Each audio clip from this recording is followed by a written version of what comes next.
ndiye mwanga wa kwanza kuwa cabinet secretary katika eneo hili.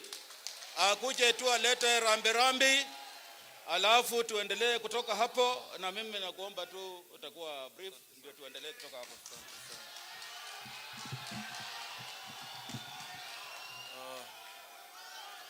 Asante sana. Basi kanisa letu takatifu, familia ya baba yangu Murunga, His Excellency the Deputy President, our brother former Prime Minister Raila Amolo Odinga, His Excellency the Governor of Kakamega, His Excellency the Governor of Bungoma, our elder brother Musalia Mudavadi, the party leader of Ford Kenya, who is also our brother, Moses Wetangula. Moses Wetangula, I'm sorry my brother. Na wale wote ambao wamekuja hapa kutusaidia kuomboleza matanga ya baba yangu, Mungu asifiwe. Assalamu alaikum. Basi vile nephew wangu hapa Washale amenena, mimi nitakuwa mfupi sana kwa maneno. Huyu ambaye amefariki ni baba yangu mimi. Na mimi nataka nichukue fursa hii kwa niaba ya wawanga wote ambao wako hapa kusema ya kwamba nachukua fursa hii kwa shukuru viongozi wote ambao wamekuja hapa na wale wote ambao wamekuja hapa kujumuika na sisi kumlaza roho ya baba yetu. Na mimi nataka niseme hivi jameni, sisi kama jamii ya wawanga tumepoteza pakubwa sana. Huyu mzee Murunga ambaye amepotea, kwangu mimi alikuwa baba yangu na alikuwa rafiki yangu sana. Na mimi nataka niseme ya kwamba kwa hii jamii ya wawanga itatuchukua tena muda mrefu sana kumpata tena mtu mwingine kama baba yangu Murunga. Murunga vile mnajua alikuwa mtu ambaye hakuwa muoga. Murunga ungemwambia hapa kuna hatari, atakwambia hapo ndio utanipata. Na vile mnajua hata mimi ukiniambia hapa kuna hatari, hapo ndio utanipata. Kwa hivyo sisi kama jamii ya wawanga tumepoteza mahali pakubwa sana. Na kifo cha baba yangu alipofariki, nyinyi vijana mtulie bana, relax. Baba yangu alipofariki, mimi nilikuwa kwa nyumba hapa, nikaambiwa ya kwamba mzee Murunga amefariki. Na mimi nikatoka hapo, nikaenda moja kwa moja mpaka pale Mochari St. Mary's. Luckily nikapata nephew wangu Washali, huyu alikuwa shafika hapo. Tukapata mwili umelazwa hapo na mzee akakuwa amefariki. Tuliketi hapo mochari kuanzia saa 3 ya usiku mpaka saa 9:30 tukitafuta njia vile mzee anaweza safirishwa aende Nairobi, kwa sababu tulikuwa tumeambiwa ya kwamba tutaambiwa nini kimemuua wakati atapelekwa kule Nairobi. Muda ile gari ambayo ilitumwa tukapata ni ambulance tu imetumwa na haina hata sanduku. Mimi nikasema hii haitawezekana, kwa sababu hata kama baba yangu mwenyewe angekuwa mzima hangekubali kufungwa na makamba na akimbizwe kwa barabara paka Nairobi. Nikasema nyinyi mungoje ifiki asubuhi tuone vile tutafanya. Asubuhi yake nikaambiwa ya kwamba Parliamentary Refugee Commission wametuma a VIP van na sanduku. Mimi nikasema kama wametuma VIP van na sanduku then that's okay. Kwenda pale nikapata hiyo yenye inaitwa VIP van, but kwangu mimi kuangalia niliona ile ilikuwa Land Cruiser tu ya polisi. Yeah. Nikasema ni sawa, kwa vile sasa mikono zetu zimekuwa fupi, wacha baba yetu atembee kwa barabara. Baba yetu ametembea kwa barabara 12 good hours kutoka hapa Western mpaka Nairobi.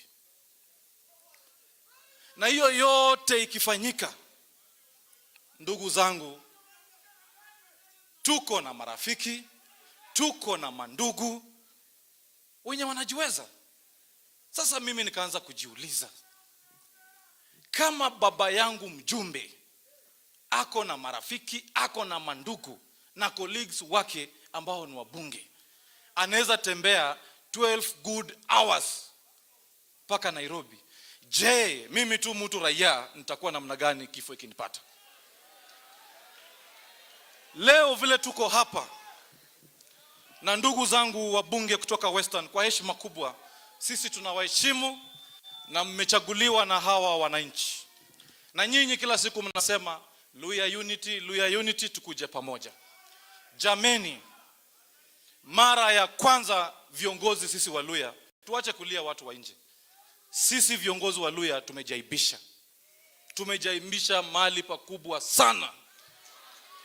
Kwa sababu hawa wabunge wa Western Province, they are over 43. Kama mngechanga tu shilingi 20,020, tungepata ndege ya ku-airlift baba yetu Murunga mpaka Nairobi. Sasa saa hizi naona wamevaa makoti za omboto, wamejaa hapa.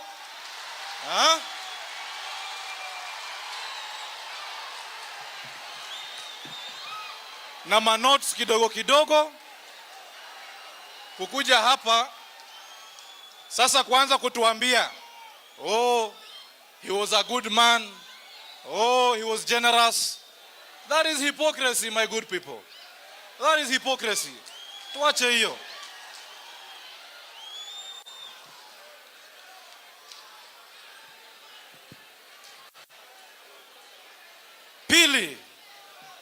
Pili, wakati baba yangu amefika Nairobi, tukaambiwa ya kwamba sasa tunataka tuambiwe ni nini haswa kimeua baba yetu. Mimi nikapigia wakili simu na nikapigia daktari simu. Na nikaambia PA George, make sure wakati hiyo postmortem inafanywa, wakili wetu wako hapo, daktari wetu wako hapo. Muda si nadra, tunaambiwa ya kwamba sasa ripoti ya COVID imetolewa, hiyo mwili iwezi fanyiwa postmortem. Na mmesikia mama akieleza hapa, huyu mama huyu ndio mke wa mheshimiwa. Kama kweli mheshimiwa alikuwa na COVID na COVID ndio ilimuua, mbona huyu mama hajapelekwa isolation?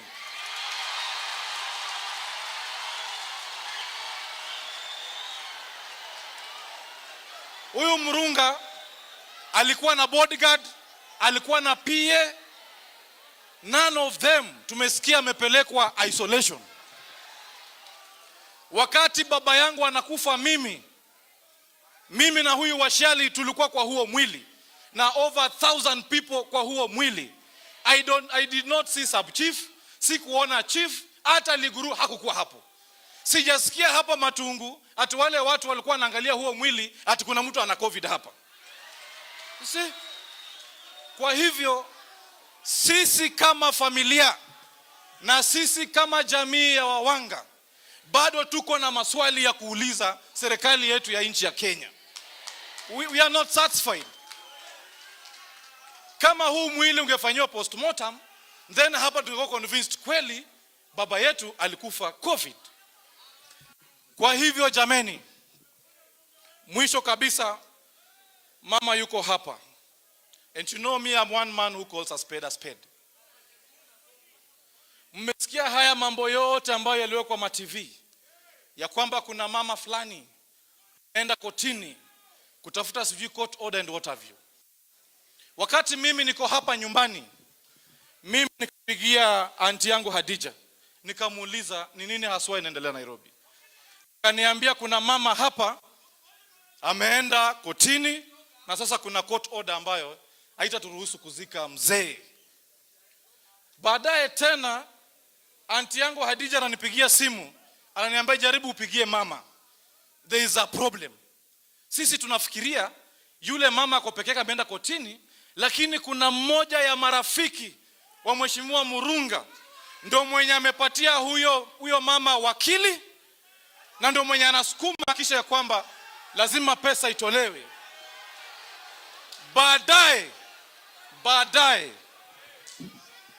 Baadaye mama ananipigia simu anasema, Mheshimiwa Khalwale ananiambia ya kwamba nipeane shilingi 1200 ndio kesi itolewe kotini. Sasa mama akakuwa analia, nyinyi ndio marafiki wa Murunga, nyinyi ndio mngechanga pesa muhakikishe ya kwamba mmelipa huyo mama asiendelee na kesi.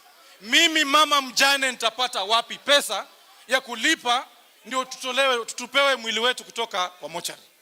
So my brother Khalwale, with due respect, mimi ndo nilikushika mkono nikakupeleka kwa ofisi ya naibu wa rais na kuambia leo yale yote umefanyia jamii yetu ya Wawanga. Kwa niaba ya Wawanga mimi nasema tumekusamea wewe Khalwale. We have forgiven you.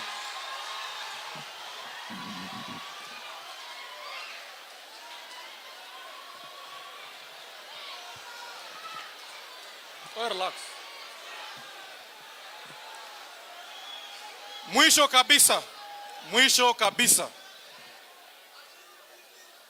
kabisa tuko hapa na naibu wetu wa rais, na tuko hapa na ndugu yetu former prime minister, na tuko hapa na ndugu yetu Musalia Mudavadi. Mimi kuna jambo moja nataka niseme la siasa. Mzee Raila huyu ambaye ni ndugu yetu hapa, hawa viongozi ambao wameketi hapa, mimi nikiwa mmoja wao, sisi sote ni ma student wa huyu mzee Raila Odinga. Kuanzia kwa ndugu yangu naibu wa rais Musalia Mudavadi, Washali huyu, sisi sote ni students wa huyu mzee. Ile mimi nataka niseme hapa kwa matanga ya baba yangu, ningeliomba ndugu zangu wale mmeketi hapa kwa heshima kubwa, nchi yetu iko mahali pabaya, nchi yetu haiko mahali pazuri, na nyinyi ndio viongozi wale sisi tunaangalia. Na leo sasa nyinyi wote mko hapa, si wako hapa wote?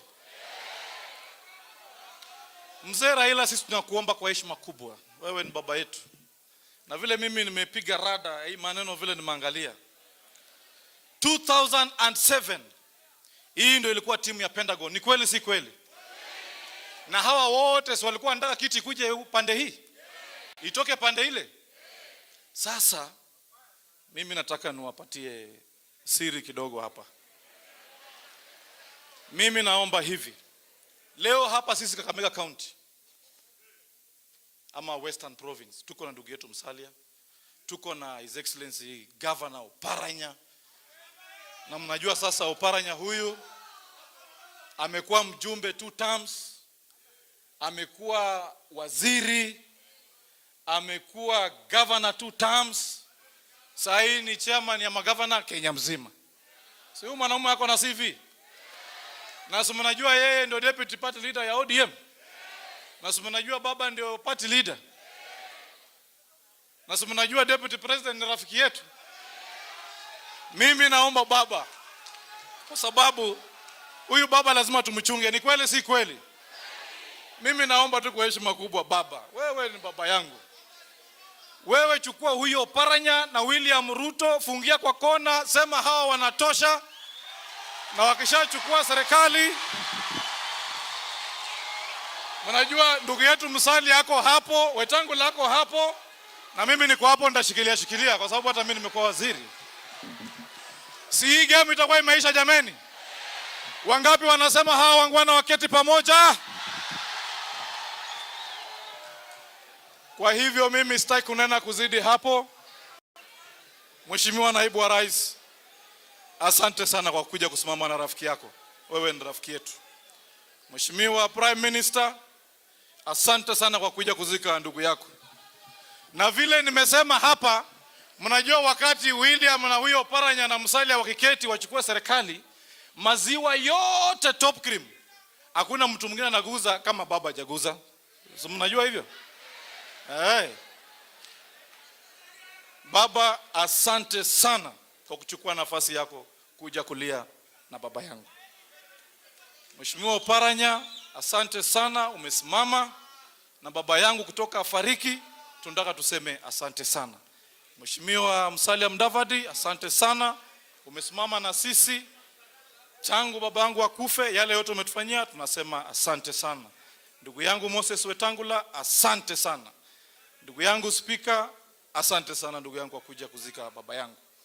Na mwisho kabisa, naibu wa rais, kwa niaba ya familia na kwa niaba ya wawanga, tunakutuma upeleke asante yetu kubwa sana kwa niaba ya jamii hii kwa Mheshimiwa Rais Uhuru Kenyatta, ambaye alituma condolence message yake kwa familia na yule mchango ambaye alipeana. Tunataka tuseme asante sana, Your Excellency the Deputy President. Thank you very much. God bless you people. Basi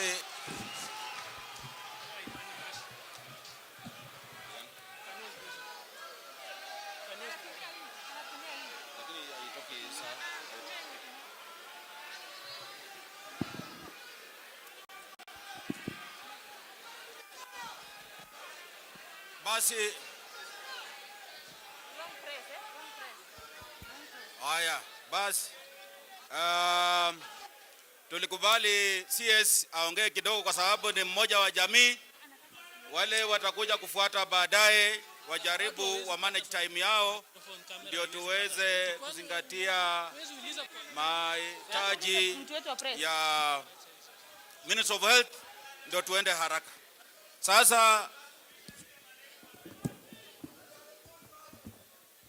basi nataka nichukue nafasi hii kuita mwenyekiti wa Ad Hoc Committee of Parliament, ndugu yetu Mheshimiwa wa Navaholo, ndugu yetu Emmanuel Wangwe, akuja atuzungumzie kidogo na atusomee ujumbe kutoka kwa Speaker wa National Assembly. Welcome. Asante sana Mheshimiwa Washali, Your Excellency the Deputy President, Your Excellency the Prime Minister, all protocol observed. Mirembe Lunde, Mirembe kia Mheshimiwa Murunga, Mirembe. Nitachukua muda kidogo sana. Tuko na wajumbe wengi hapa na tuko na viongozi wengi, na mimi kama aliyekuwa chairman wa Ad Hoc Committee, kwanza nishukuru bunge la kitaifa chini ya Mheshimiwa Speaker Justus Muturi kutupatia nafasi hii, na niko na kamati yangu yote ambayo ilishughulikia haya maneno. Naomba kamati ya Ad Hoc Committee in the National Assembly kindly move forward for introduction. Nitawatambua tu kwa majina, lakini msimame tafadhali, angalau naibu wa rais ajue wale watu ambao wamesimamia matanga haya. On my right, Your Excellency, ni Senator Petronila Were, nominated Senator ANC. Next is the woman rep for Kakamega County, Honorable H.E Musalia. Asante sana Mheshimiwa.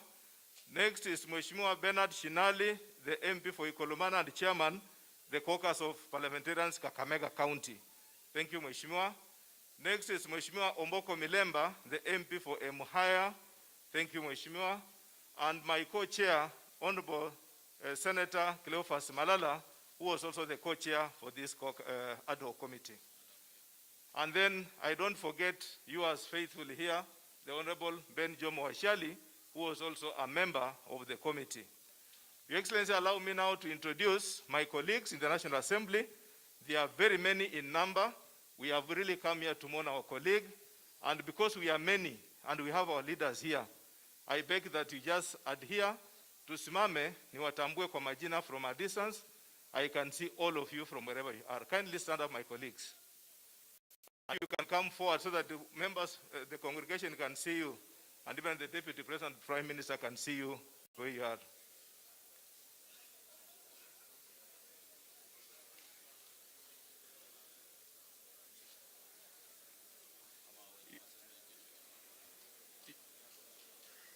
Do you have another mic?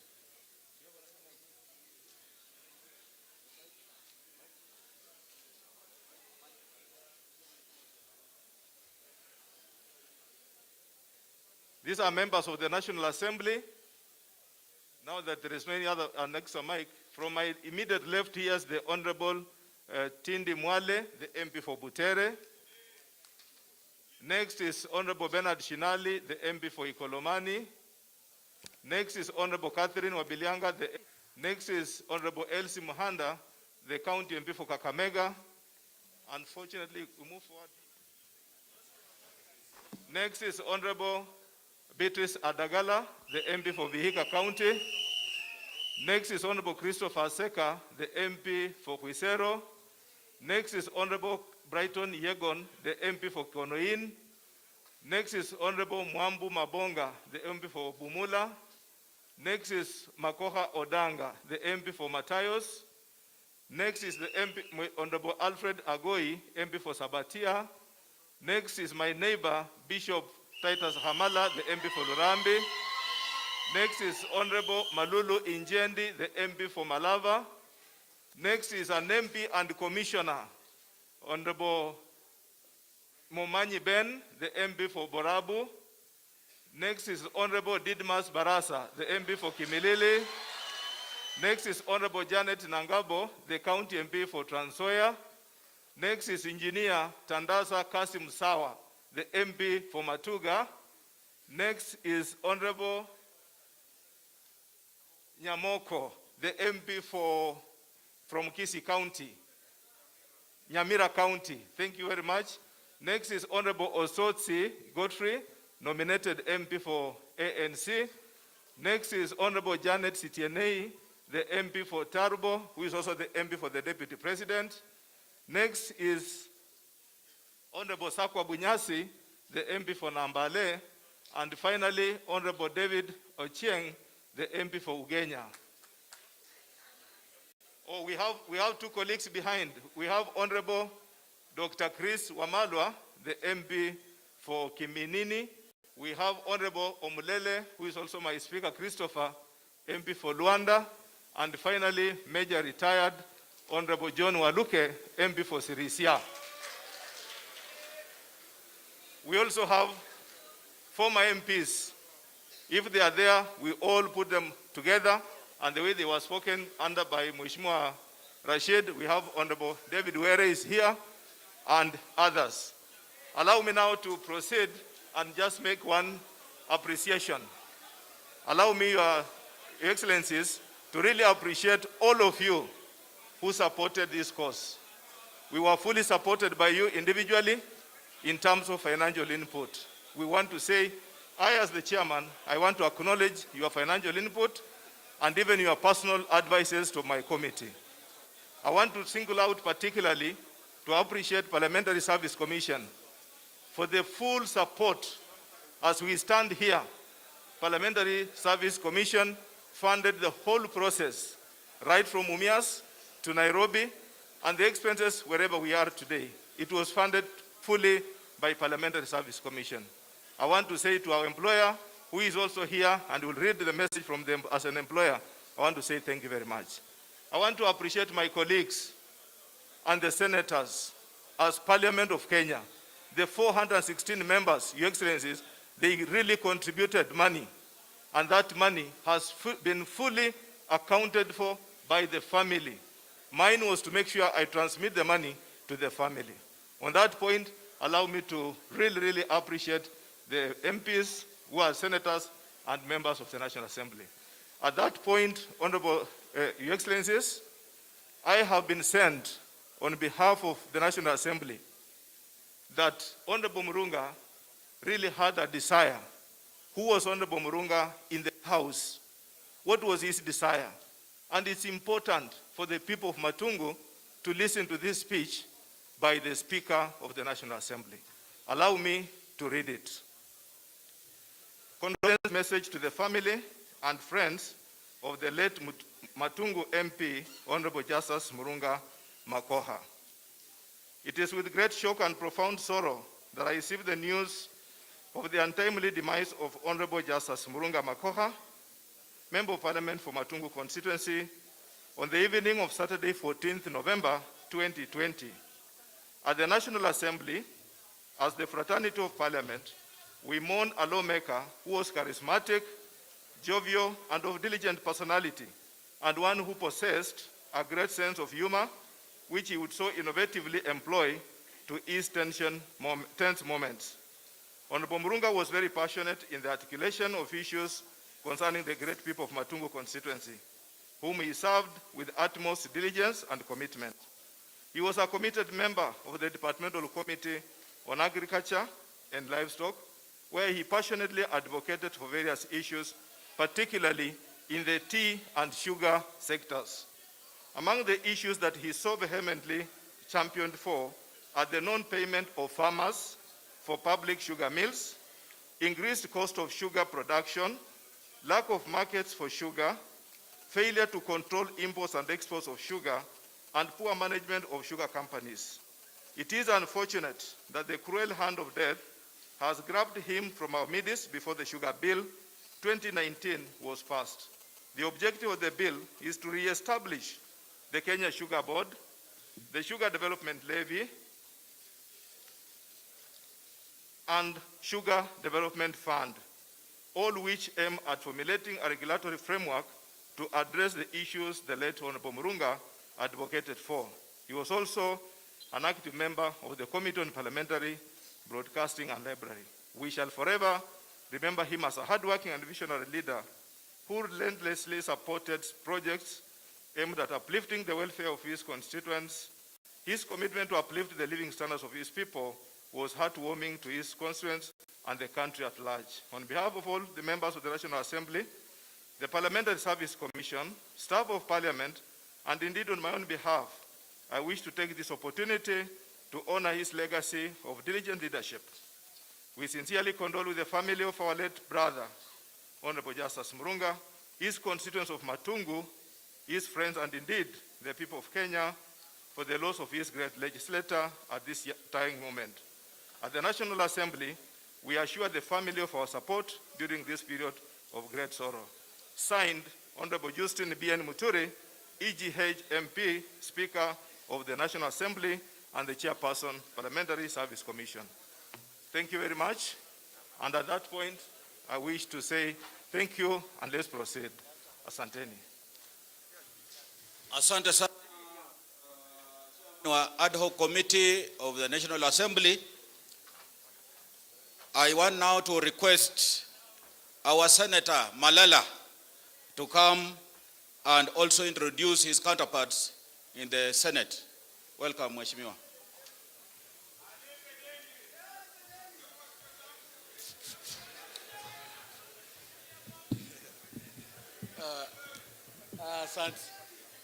Asante, tutalipa. Nitapatia Rashid ataleta. Haya basi, wakaazi wa Matungu Mlembe bosi. Hebu nione salamu kwa yao. Bwana Yesu asifiwe. God is good and all the time. Asante sana Naibu wa Rais wa Jamhuri ya Kenya, Your Excellency Right Honorable Raila Amolo Odinga, my party leader Musalia Mudavadi, Mheshimiwa Moses Wetangula na viongozi wote ambao wamefika hapa. Leo hii mimi nimekuja hapa kuomboleza na familia. Vile Mheshimiwa Murunga aliaga, mimi nilisikia uchungu sana kwa sababu Mheshimiwa Washiali alinipigia simu usiku akaniambia kwamba tumempoteza ndugu yetu. Nilisikia uchungu kabisa, na mimi nikasema kwamba yeye kama ndugu yetu na kama baba yetu, mimi Mheshimiwa Murunga amekuwa wa karibu sana kwangu mimi, kwa sababu vile nilikuwa MCA na nikataka kusimama kiti cha useneta, ni Mheshimiwa Murunga alinishika mkono akanitembeza hapa Matungu. So mimi kibinafsi nimepoteza rafiki wa dhati, na mimi nafurahia Mheshimiwa Murunga and I want to celebrate him kwa sababu alikuwa mtu wa msimamo. Yeye alikuwa anaamua kama ni left ni left, na kama ni right ni right. Hata kama msimamo wake hauelewani na wako, yeye alikuwa mtu wa msimamo.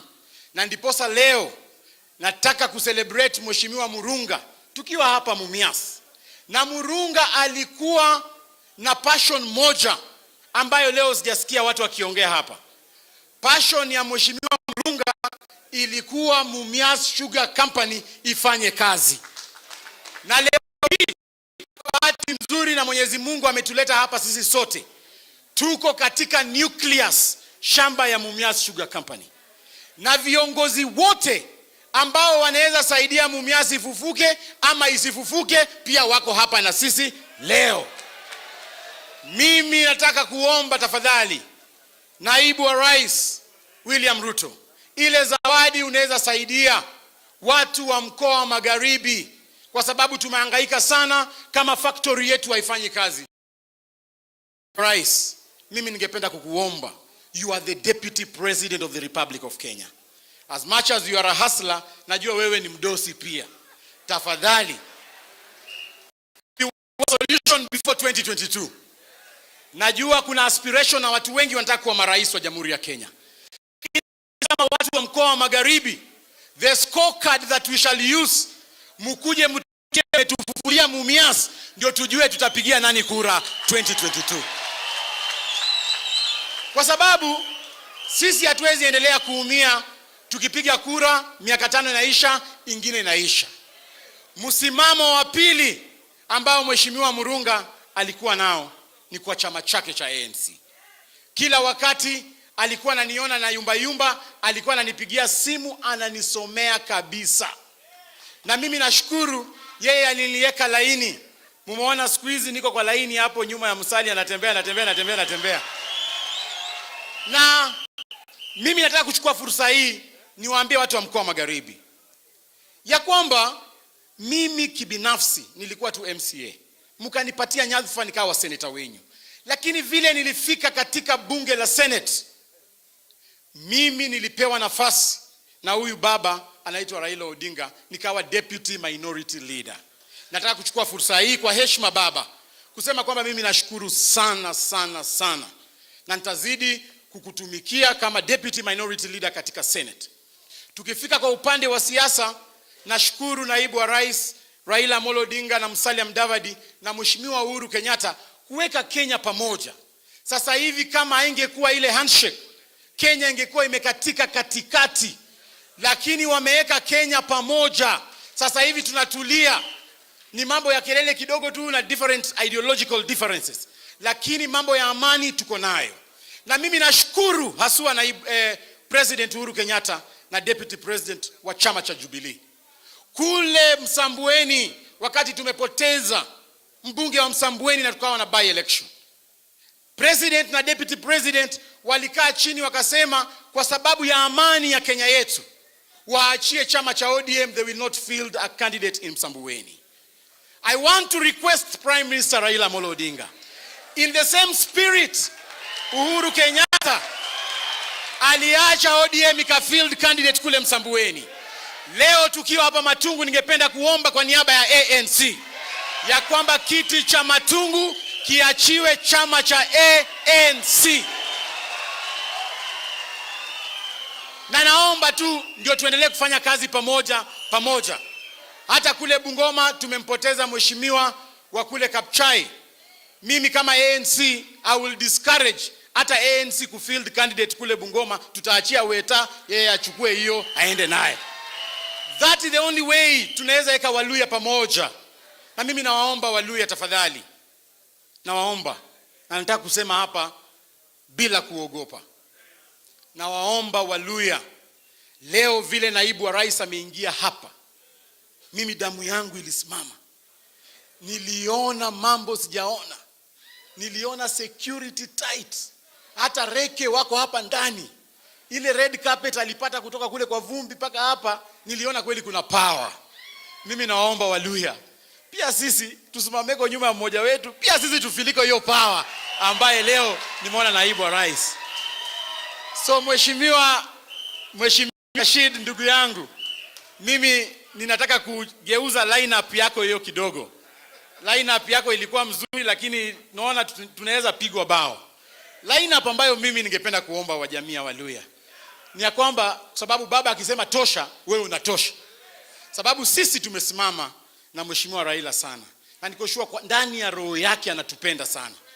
Mimi ningependa kuomba baba, tafadhali, huyu kijana anaitwa Moses H.E Musalia Mudavadi, yeye ndio amekuwa mbele. Mheshimiwa Oparanya ni mzuri, lakini apange tu laini nyuma ya Musalia kidogo, alafu tusonge mbele. Mimi naomba tafadhali tusonge mbele hivyo. Haya, mwisho kabisa ningependa kuintroduce wale maseneta ambao wako hapa, na kwa sababu ya muda hawataongea wote. Ningependa tu wasimame. Nitaanza na Mama Signal. Ako hapa Mama Naomi Shionga, nominated senator kwa chama cha ODM. Tuko na Mama Petronila ambaye ni nominated senator kwa chama cha ANC. Tuko pia na Mheshimiwa Moses Wetangula, ataongea baadaye, lakini yeye ni senator wa Bungoma. Mheshimiwa Moses Wetangula, wanasema mundu humundu, si ndio? Na ni baba yetu pia hapa. Tuko na Senator George Khaniri ambaye ako hapa, na yeye sio senator tu, yeye pia ni commissioner kwa bunge kule, na yeye ndio amefacilitate hii mambo yote ambayo iko hapa. Nataka kabla nimalize nimkaribishe apeane hotuba ya Parliamentary Service Commission. Ndio mimi napanga, mheshimiwa, relax. Sasa tuko kwa Senate. Nitaita mama baadaye. Mimi sasa tuko upper house, si ndio? Sasa tuliza boli kidogo. Ningependa sasa nikaribishe Mheshimiwa George Khaniri, mbunge wa Vihiga, seneta wa Vihiga, akuja aseme jambo, alafu tutasonga mbele. I'll ask Mama Elsie to say something after that.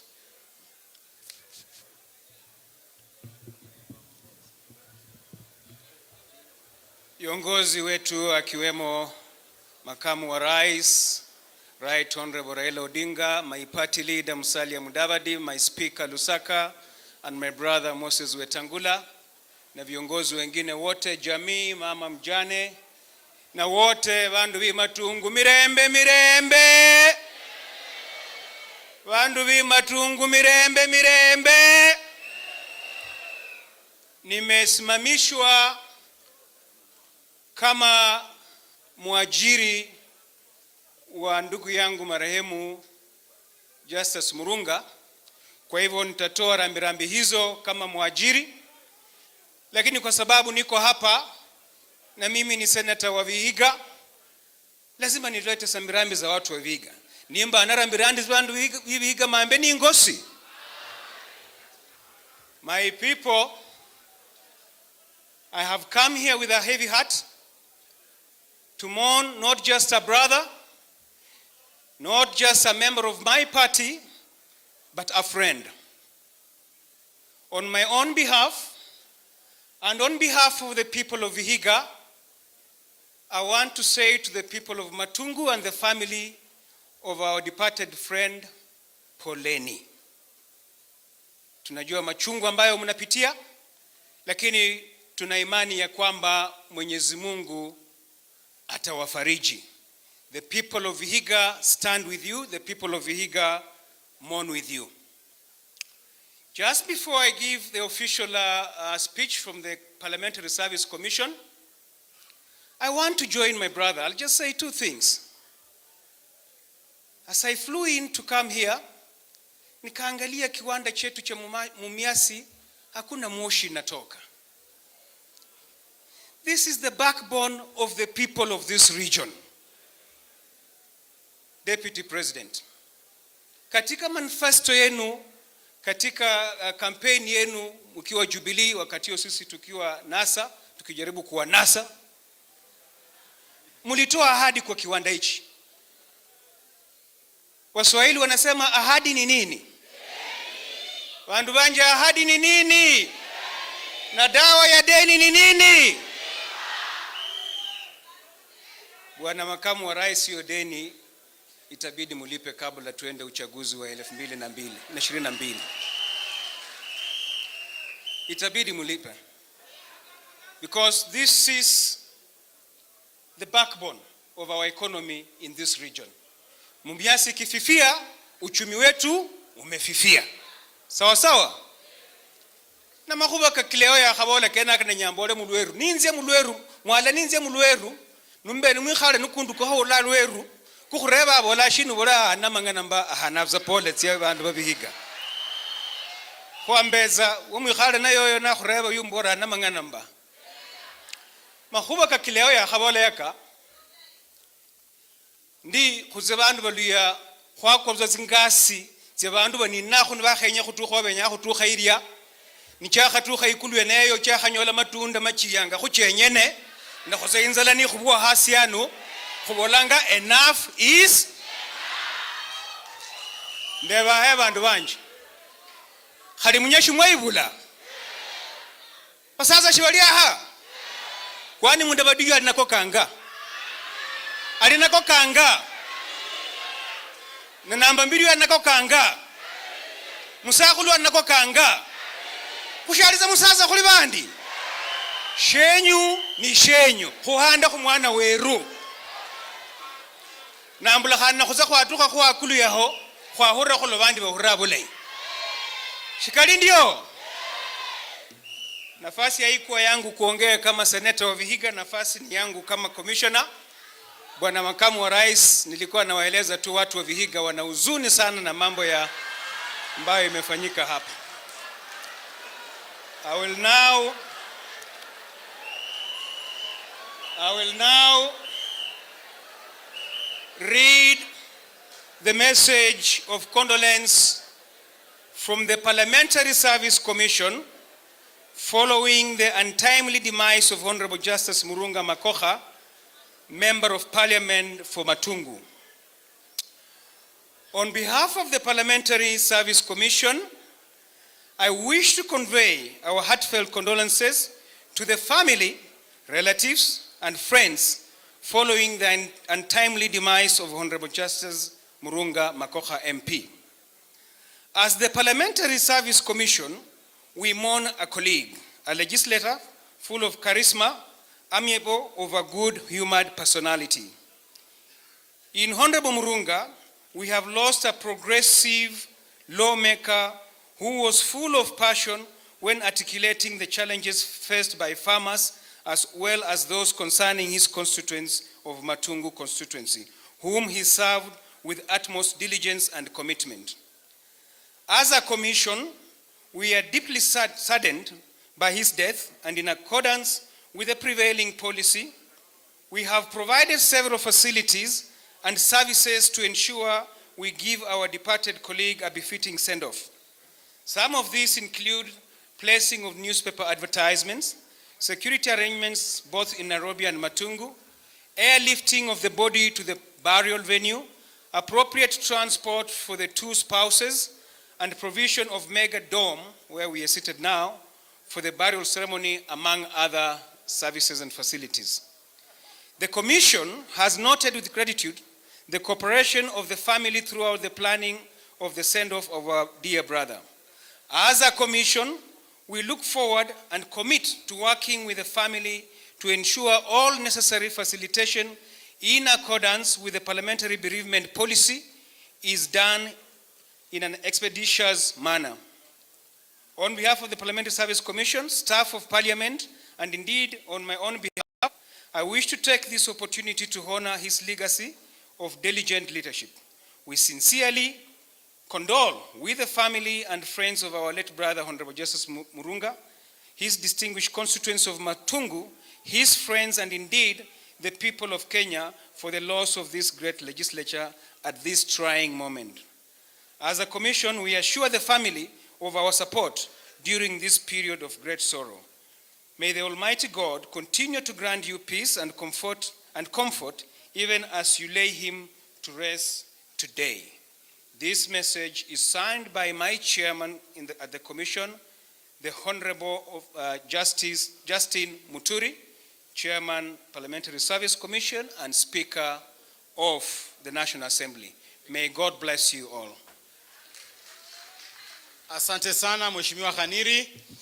Nilikuwa nimesahau kumtambua Attorney General Mheshimiwa Amos Wako.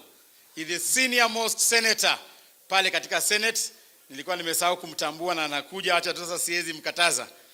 Huyu Amos Wako nilimsoma kama niko class 2 katika GHC.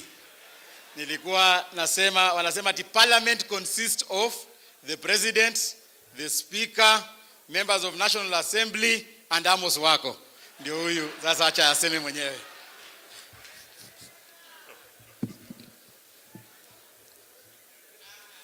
Wajane, watoto wa Honorable Justus MP wa hapa, Mr. Deputy President William Samoei Ruto, ambaye mimi ni headman wake huko Karen, H.E Musalia Mudavadi, former Vice President, former Deputy Prime Minister, leader of ANC, Honorable Wetangula Masika Wycliffe, leader of Ford Kenya and minority in Parliament. Please recognize me. I'm here. And I have in your eye, Lusaka. I'm very pleased to see you. My party leader, former Prime Minister of the Republic of Kenya, currently holding some high position in the African Union, a person who has been in the first, second, and third liberation in Kenya. As your member, I welcome you here. And I believe that one of your relatives at one time was in the court of Mumia here many years ago as a sergeant at arms, I don't know. The governor, soon to be Dr. Oparanya, governor of the county of Kakamega and chairman of the Council of Governors. My fellow members of Parliament, watu wa Matunga, Matungu, watu wa Matungu, Murembe, Murembe handi, Murembe chanyasae. Mimi iko hapa, watu wanasema mimi ni mzee, mimi si mzee sana. Ati walikuwa kwa form 2 when I was already Attorney General. Lakini naonekana namna hiyo. Sionekana namna hiyo. At the time I came in, watu walikuwa wanazungumza maneno ya wivo tear gas. We were something. And then mwingine akasema kwamba lazima kwa hawa watu kutoka, lazima ng'ombe 42 sifanye nini? Sifike hapa, isn't it? Huko kwetu Buhayo ng'ombe 3 inatosha. Lakini hapa ni 42. Na niliona hapa nikasema kwamba wanatosha. Ng'ombe 42. I did not know the Mheshimiwa who has passed on very well, I must admit, because mimi ni Senate na yeye ni National Assembly. But I can tell you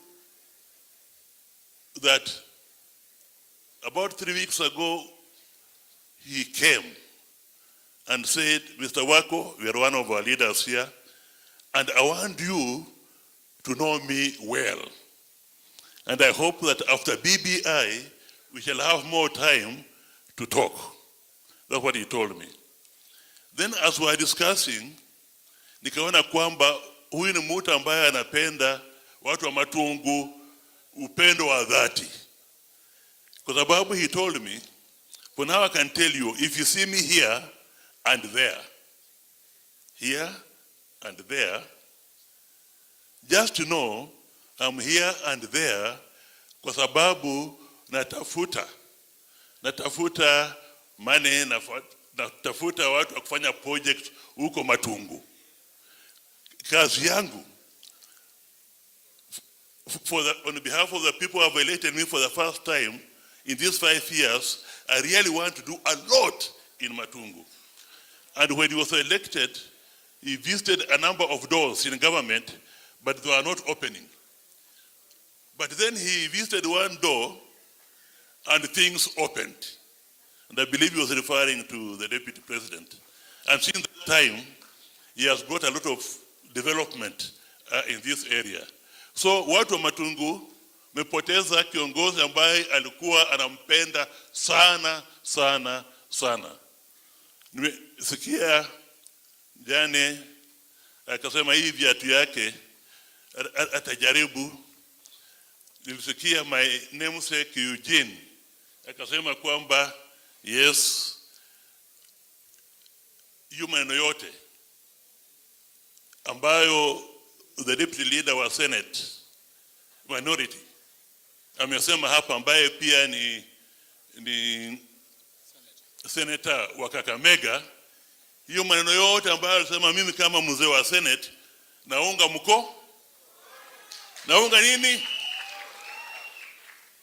Ile maneno yote ambayo George Haneri, senator mwingine, ambaye alisema hapa, mimi kama mzee wa Senate naunga nini? Maneno yote ambayo Masika Wetangula atasema hapa, kwa sababu yeye ni member wa Senate, taunga nini? Taunga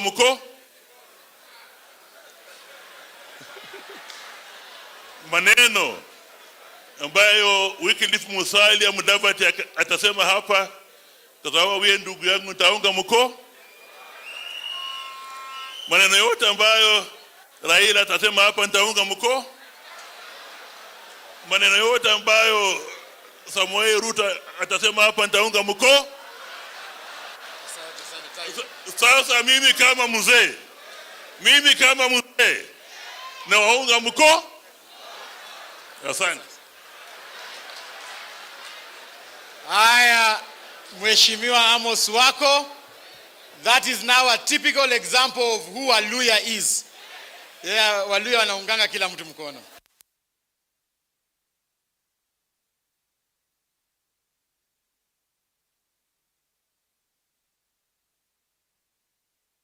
Hapa kwa county na tutaki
na sisi tunasema asante sana.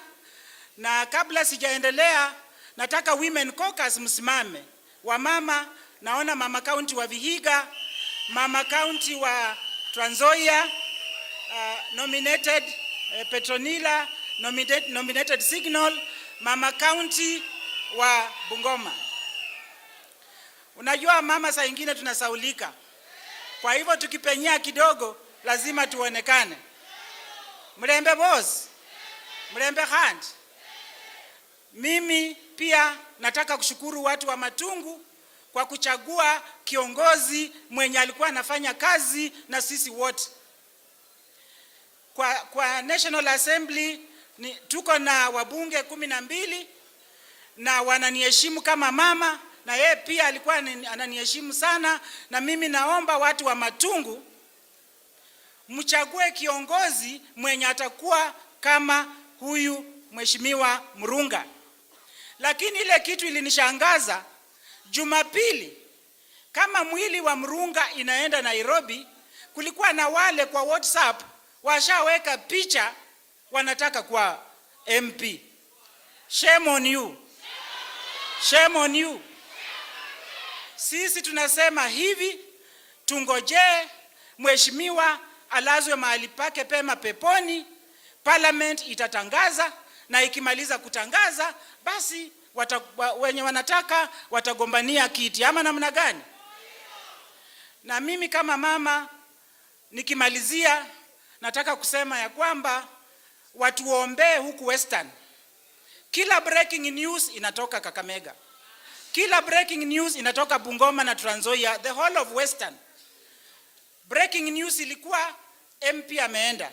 Ingine jana tena tumepoteza MP mwingine. Another breaking news, tukapoteza watu wetu wengi kwa COVID. Tulipoteza chief of staff kwa ofisi ya governor. Tukapoteza tena madaktari wengi sana. Kwa hivyo mtuweke kwa maombi. Na nikimalizia nataka kuambia wale wajane. Tuko na wajane wawili, tuko na Christabel na tuko na Grace, na nafikiri hakuonekana hapa kwa maana alikuwa anashughulikia mwili, yeye ndiye alikuwa na mwili ikitoka Lugari, na sasa wako kwa boma. Mimi nataka kuambia ya kwamba ile jembe wote mlikuwa mmelima sasa hakuna. Sasa ile iko, mshikane pamoja. Watoto wa marehemu wasome, ndio utapata hata senator atatoka pale, utapata mbunge atatoka pale. Kwa hivyo mshikane kabisa, na mimi namshukuru kwa maana kwa komiti mlikiwa sawa. Na pia mimi nataka mjue ya kwamba sisi wabunge, pia wabunge wote wa Kenya walidonate over 4 million shillings kwa hii matanga. Tusikae tu kama sisi hatufanyi kitu. Na hiyo pesa iko kwa wajane watapewa tukimaliza matanga. Asanteni sana, Mungu aweke mbunge mahali pema peponi. Asante. Mmesikia kwamba wabunge wote wa Senate na National Assembly wamechanga karibu milioni 4. Sio pesa ya kutayarisha matanga, bali ni sadaka tu ambaye tutapeana baada ya matanga. Sasa Rashid, mambo ya omboto nini, ujue tumejipanga. Tuko sawa. Ajue. Na mumeona ile Parliamentary Service Commission, ile maneno ambayo imefanya na ile budgets ambazo zimetumia hapa. Mheshimiwa Khaniri amesoma, na nikifikiri watu wote ambao walidhania wabunge hawajafanya kitu wamesikia kwa hiyo hotuba ya Mheshimiwa Khaniri. Ni vile tu alisoma kwa Kizungu. Sasa sijui kama kila mtu alisikia. Haya, ningependa sasa, kwa sababu nimeambiwa naibu wa rais anatoka na anaenda mahali pengine, nataka program iende haraka, na ningependa kumuita gavana wa kaunti ya Bungoma Bwana Wangamati akuje, alafu ndio tuende kwa speaker wa Senate tafadhali. Please, kwa sababu ya muda. Yeah? Okay, nimeambiwa kwamba ni governor ndio nafaa ite governor. Hii magavana mna maneno sana. Na sasa mwananchi wa kawaida kikuita utaenda kweli? Sasa kwa sababu protocol yenu ya governor imesema kwamba mimi ni karibisha yeye, lakini ningependa kabla nitoke nitambue, nilikuwa nataka kumtambua special way, nitambue speaker wa bunge la Senate Bwana Ken Lusaka ako na sisi hapa, na I pledge my loyalty. Nikifika kwa bunge usinipige viboko useme kwamba nilisahau kukutambua. So ningependa kuchukua fursa hii kwa mara nyingine kuwashukuru nyinyi wote kusaidia matanga haya na kumon Mheshimiwa Murunga na Mheshimiwa Governor. Mambo ya BBI tumekuachia ukuje utuambie, tusome tusikie, utuambie mwelekeo ni nini. Lakini sisi kama chama cha ANC tulikubaliana ya kwamba tumesoma yale marekebisho ambayo yamekuwa published na sasa hivi tunaunga BBI mkono. Ni afadhali tuwe na msimamo, na msimamo wetu ni kwamba tunaunga BBI mkono. So I want to challenge rafiki yangu Hasla pia leo, make a decision. Utuambie kama unaunga ama unapinga. Kizungu no, tafadhali leo tafadhali tupatie mwelekeo. Hatutaki tukue katikati, tunataka tupatiane clear direction as to whether mnaunga mkono ama mnapinga. Thank you, Governor Wycliffe Ambetsa Oparanya. Karibu kabisa.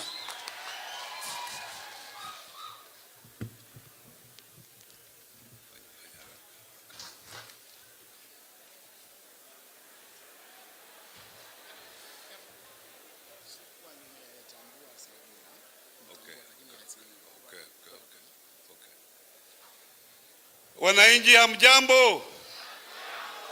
Mulembe bosi? Mulembe khandi? Mulembe jo Murunga?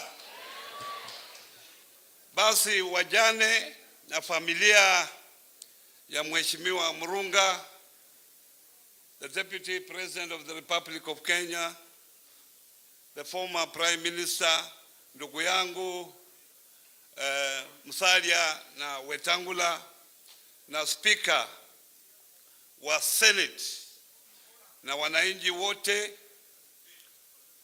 mimi yangu kwanza nataka wale ambao wametoka nje ya kaunti ya Kakamega nimkaribishe hapa.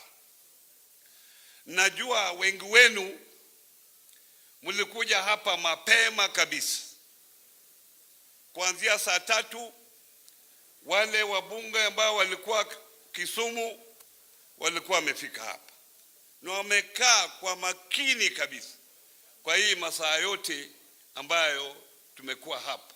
So nyinyi wote namshukuru kabisa, na mjue ya kwamba sisi tumekuwa na uchungu mwingi kabisa aswa kumpoteza mmoja wetu, kwa sababu Mheshimiwa Murunga alikuwa kiongozi katika Matungu na pia akiwa kiongozi katika kaunti ya Kakamega na kwa Kenya jumla. Kifo chake kimekurudisha nyuma kabisa watu wa Kakamega. Niliposikia kifo chake kupitia kwa Bwana Washiali nikiwa Nairobi, nilikuwa na huzuni mwingi na nikasema tufanyie pamoja. Hata nikaambia Washiali sioni maana ya Mheshimiwa Murunga kwenda Nairobi kwa Lee Funeral Home. Tuna funeral parlor hapa Kakamega. Najua wengi wenu bagine mjapata nafasi ya kwenda pale. Hiyo funeral parlor ya Kakamega hata ni nzuri kabisa kuliko ile ya Lee Funeral Home. Nataka mupitie huko siku moja ndio mwenyewe muone. Lakini wakati nilisikia huo ulikuwa mpango wa Parliamentary Service Commission, which is the employer of Murunga, nikasema hayo ni wawachie, kwa sababu hao pia wana policies zao, waendelee kufanya vile wanataka. Na nikasema tuwe na kamati hapa ambayo itahusisha watu wangu wa county, na ule county administrator walikuwa hapa kutengeneza matanga hapa nyumbani. Na kule Nairobi tulikuwa tunaongea karibu sana na mwenyekiti ya kamati ya kule Bwana Wangwe, tulikuwa pamoja, tukaenda hata kwa boma ya Mheshimiwa Murunga, nikakutana na wajana wake. Sisi tuna huzuni mwingi, na shukrani tu kwa wale ambao mumeweza kuja hapa, haswa viongozi ambao wametoka nje ya kaunti yetu, haswa Deputy President na former Prime Minister Raila Amolo Odinga. Asanteni kabisa. Wameongea hapa mambo mengi, wale walikuwa mbele yangu. Mambo mengi waliongea mazuri, lakini kitu ya muhimu ni ile kazi Bwana Murunga alifanya. Mnaona mwisho yake akiugua, lakini alikuwa anaongea mambo ya maendeleo. Alikuwa anaongea mambo ya TTC, mambo ya medical school, mambo ya Kibabii University mpaka mwisho. Kwa sababu ukiwa kiongozi hakuna mambo yote ambayo unaweza kufanyia watu, ni maendeleo, kubadilisha maisha yao.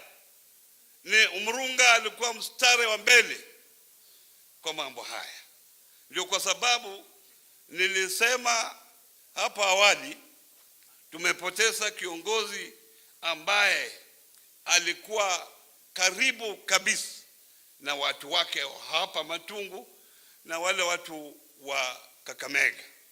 Ningeomba tu Mwenyezi Mungu amweke mahali pema peponi. Hiyo ndio njia ya kila mtu. Sisi zote hiyo ndio njia yetu, siku ndio hatujui. Lakini ningeomba tu Mungu amweke mahali pema peponi mpaka siku ile wanasema ukienda huko tunaweza kukutana. Sijui nani alienda huko akarudi na akasema walikutana. Lakini ndio wanasema Wakristo wako hapa. Bas, nina jambo moja ambaye nataka niseme hapa. Aswa lile jambo la Mumias. Vile mnajua mimi nilikuwa co-chair wa ile task force ya mambo ya sukari. Na hiyo task force tulikaa mikutano 64 na tukatoa report tukapeleka kwa serikali. Na serikali ikasema itatekeleza yale mapendekezo ambayo tulikuwa tumeweka katika hiyo report. Na wacha niseme hapa, serikali imeenda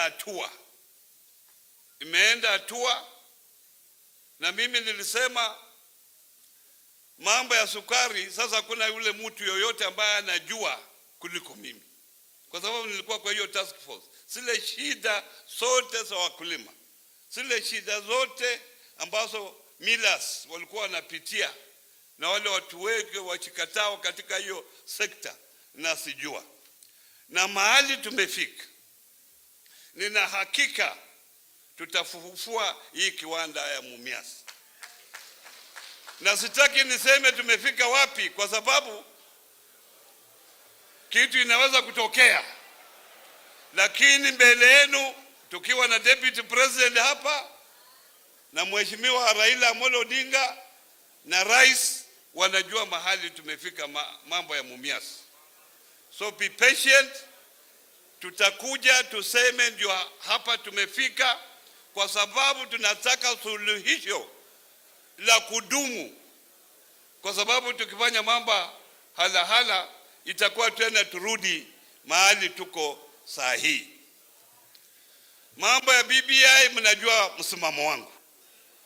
Na huyo msimamo tulichukua siku ya kwanza, kwa sababu mimi nilikuwa na nafasi ya kusoma ile report. Yale mikutano yote ambayo ilifanyika kwa mambo ya BBI, mimi nilihudhuria hizo mkutano zote kuanzia Kisii mpaka kule Mombasa. Na nimechukua hiyo msimamo. Ningeomba ikifika wakati huo basi tutaongea mambo ya BBI, lakini huo ndio msimamo wangu kama kiongozi wenu hapa Kakamega. Ningetaka tu, kwa sababu Senate ni ndugu yetu ako hapa, afanye tu jambo kwa sababu yuko hapa. Yeah. Na nina deputy governor ambaye ameenda nje kidogo kuweka ripoti nyingine. Nataka nimkaribishe Mheshimiwa Wangamati kwanza, alafu ndio speaker aje. Haraka haraka dakika 10. 10 ni nyingi, 2.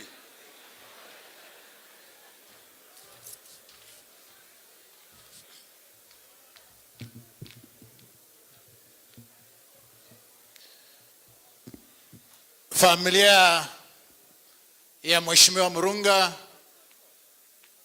wake zake, Mheshimiwa Deputy President wa Republic ya Kenya, former Prime Minister, kiongozi wa ANC, Senator wa Bungoma, Speaker wa Senate, na wabunge wote, na wana Matungu, Bwana asifiwe. God is good and all the time. Pia nimekuja hapa kama gavana wa jimbo la Bungoma kutoa pole zangu kwa familia ya Mheshimiwa Murunga. Pia mimi nilikuwa nimemjua vizuri sana, na pia sisi wakazi wa Bungoma tulikuwa tunajua yeye pia ni resident wetu huko Bungoma. Na nimekuja hapa pia kusema kuwa Mheshimiwa Murunga was one of the most focused leaders or members of parliament that you have had in this region. Na mimi kwa niaba yangu, kwa niaba ya familia yangu, kwa niaba ya Bungoma County, kwa niaba ya serikali yangu, nimekuja hapa kutoa pole zangu. La pili, pia nataka kushukuru wake Grace na Grisabel. Nilikuwa nimeketi hapo chini, Mheshimiwa Deputy President, nikiongea na Senator Malala, kwa sababu hawa wake when I was listening to the kids speak, walisimama na Mheshimiwa Murunga wakati hakuwa na chochote. Lazima tuwapongeze kwa sababu walisimama na yeye when he was not yet even a member of parliament. Juzi tumekuwa hapa matanga na mambo ilikuwa mengine hapa. La tatu na la mwisho, nimeona tukiongea maneno ya uongozi katika Western Kenya. Na mimi nataka kusema without any fear of contradiction that hakuna mtu atakuachia uongozi. Leaders emerge in this country. Hawa wanaume, ukiona Raila Amolo Odinga, he emerged. Nobody in Nyanza sat akasema Raila Amolo Odinga ende mbele akwe kiongozi ya Nyanza. Yeye alipigana vita zake, akapigana na kina Anyang' Nyong'o, akapigana na kina Orengo, and then he emerged as a leader in that region. Mheshimiwa William Samoei Ruto, he emerged. Hata alienda against the late President Moi. Aliangusha wanaume huko Rift Valley. And he emerged. Hata hapa Western, wacha tuseme ukweli. Wacha tuseme ukweli. A leader must emerge.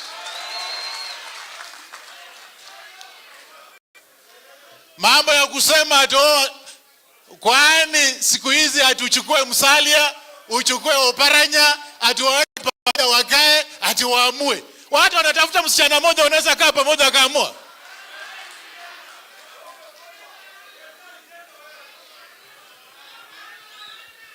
Hello? We expect, and I want to say this, in Western Kenya, a leader must emerge. Asanteni sana na Mungu awabariki.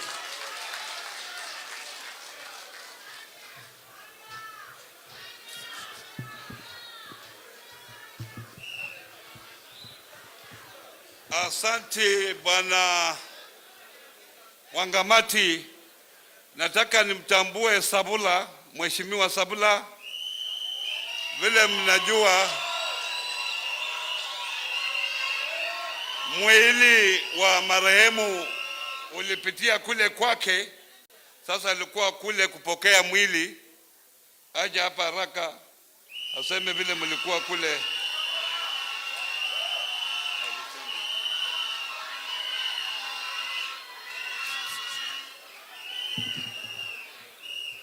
Asante sana Mheshimiwa Gavana Oparanya. I will not go to protocols. Viongozi wote na marafiki wa Mheshimiwa Murunga, Bwana asifiwe nyote. Bwana asifiwe nyote.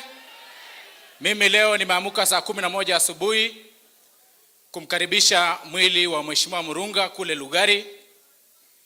Na unajua kimila ya Waluya, Mheshimiwa Murunga alikuwa amekataa kuja huku. Ndege ile imebeba Murunga kutoka Wilson Airport ikakosa coordinates, ikapotea, ikaingia Lugari Forest ndani. Mwili ikaland Lugari Forest. For 2 hours imekuwa Lugari Forest ndani, tukapatiana new coordinates. The Savala Primary School, ndio pilot akaland safely pale. Tumekaribisha mwili, tukoomba na watu wa Lugari, nimelete mwili uko hapa. Ule mama mkubwa wa Lugari tukaongea naye, tukamwambia kubali Bwana azikwe Matungu kwa sababu tupatie familia Washitete heshima. Nimefanya vizuri. Nimefanya vizuri. Na kama tumepatia familia Washitete heshima, watu wa Matungu, naomba kwa roho safi, safari kwa umikilia saa simu ya Murunga inasema mteja uliompigia hata patikana tena. Mimi naomba watu wa Matungu, hiki kiti cha Murunga kilikuwa cha chama cha ANC. Kwa niaba ya Murunga, tupatie chama cha ANC hii kiti, amalizie muda wake. Wangapi wanakubali kupatia Murunga salamu ya mwisho? Kwa hivyo mimi sitakuwa na mengi. Murunga alijaribu siasa kule Lugari, alisimama kiti cha ukansela 2007, akaangushwa na MCA Makapila, tumetembea naye yuko hapa, lakini akarudi nyumbani. Vile alirudi nyumbani akafaidika, watu wa Matungu wakampatia kiti. Wale viongozi national mko hapa, gavana yuko hapa Oparanya na kuheshimu, Moses Wetangula uko hapa na kuheshimu, Lusaka na kuheshimu, Mudavadi uko hapa na kuheshimu, Deputy President uko hapa na kuheshimu, Raila Amolo Odinga na handshake yako na Uhuru na kuheshimu. Nyinyi mturudishie Mumias Sugar ili Murunga akiamuka kwa kaburi akienda mbinguni apate Mumias Sugar inawaka. Asanteni na Mungu awabariki.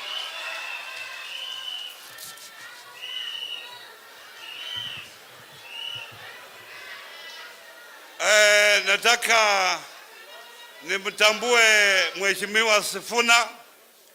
Sifuna yuko hapa, ni Secretary General wa ODM. Now nataka nimuite ndugu yangu Moses Wetangula alete rambirambi zake.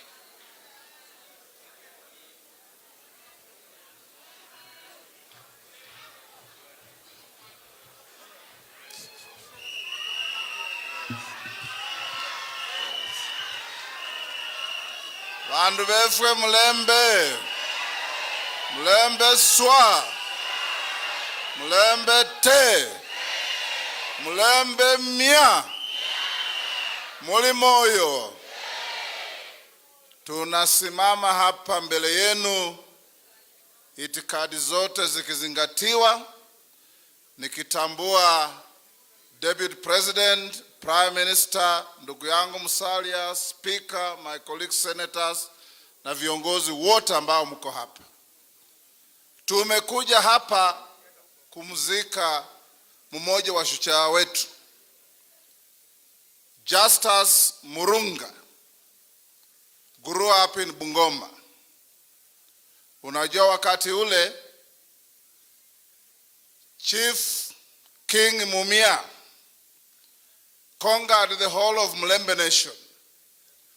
Akatuma watu wake kutawala mpaka kule Vihiga, mpaka kule upande wa Butere na kule Bungoma alituma ndugu yake anaitwa Murunga. Huyo ndiye alitutawala kule Kimilili. Na mnakumbuka kuna mbunge alikuwa anaitwa Suleiman Murunga. Wanafanana na Justus, unafikiri ni mapacha. Wao wanatoka ukoo moja wa ule Murunga alitumwa na Nabongo Mumia kutawala kule Kimilili. Ndivyo mmeelezwa, Murunga alisomea Kimilili, akaenda Kamsinga na akakuwa kiongozi vile tunamzika leo. Mimi namheshimu sana huyu hayati kwa sababu kati yetu yeye amewahi kuita mimi na Musalia na kutununulia lunch na kutuambia, ndugu zangu, you are my big brothers, don't let us down. Very few people have done that. Na yeye hakusimama kujigamba, alifanya tu akiwa a patriotic son of the Mlembe nation. Murunga amekuwa anakuja mpaka kwangu to sit down with him and talk. Na yale mambo yote ametuambia tutazingatia. Because we come here today, tukizika Murunga, munajua pia mbunge wangu mwenye hupikia kura, James Lusweti Mukwe, alilala jana. Pigo kubwa sana kwa Mlembe nation. To lose your top leaders 2 at a go, not to mention wale madaktari wamekufa kwa COVID wengi wanatoka kwa Mlembe nation. Doreen Lugalik, Dr. Inyangala, Dr. Alusiola, Dr. Isi, my classmate, na wengine. Sasa tukiwa hapa as a nation of Mlembe, we mourn with our own. And in doing so, na waomba ndugu zangu, tukiwa hapa leo, mwelekeo wetu, wananchi wetu, muangalie kule Weta na Musalia wako, mnajua hiyo ndio njia. Ile maneno tulisema kwa BBI Kakamega, tuliwaambia bandu befwe mwikhala meso balomufubi balomelela nalia, mwikhala meso khubela efwe balisiyanja marendi, bandu bechanga busa khubakhinila khupa chimbi khuchakha ne barekukha ne bamulekha mwemile busa muri. This time round nataka kuwashauri jamii ya Mlembe. The issue as to whether we support BBI or not is academic, because you know we do. So mtu asikuje kutuambia I support BBI. That we have said many times. What you should be thinking today, what you should be thinking today as the Mlembe nation post BBI, where do we stand? Katika ile BBI ikipita, watu wa Mlembe kwa hiyo meza wako wapi, mtakuwa wapi? And that will only happen, watu wetu, if you stand together. Mukikawanya vipande 6, your strength weakens 6 times. Ndio mimi na Musalia tumesema, as we look to the future, we shall actualize what we have been saying in Matungu and in Kabuchai. Mimi na Musalia hatutakuja hapa kumenyana mierega kwa sababu ya Matungu. Hatutaenda kumenyana mierega kwa sababu ya Kabuchai.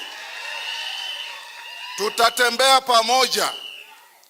Na bandu befwe bali sibolela mwene.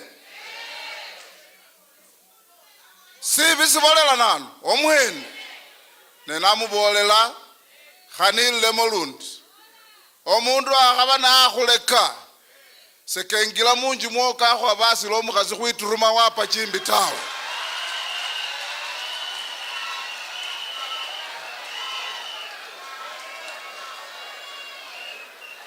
Khabana wikhwese lasi ne wiyamba lwe khunungo.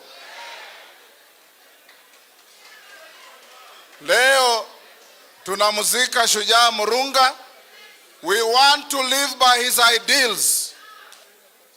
Ndugu yangu Deputy President, you are a very frequent visitor to this region. Sisi kama viongozi wa area hii, ukiangalia factory yetu ya Mumias imekufa. Nzoia iko mahututi. Ukiangalia Malaba Malakisi ilikufa. Pamba yetu hakuna. Pan paper iliuzwa. Zote zimeenda. Tafadhali, in the final years of your government, you have one budget to go. Please put some money to revive Mumias, to save the economy of our people.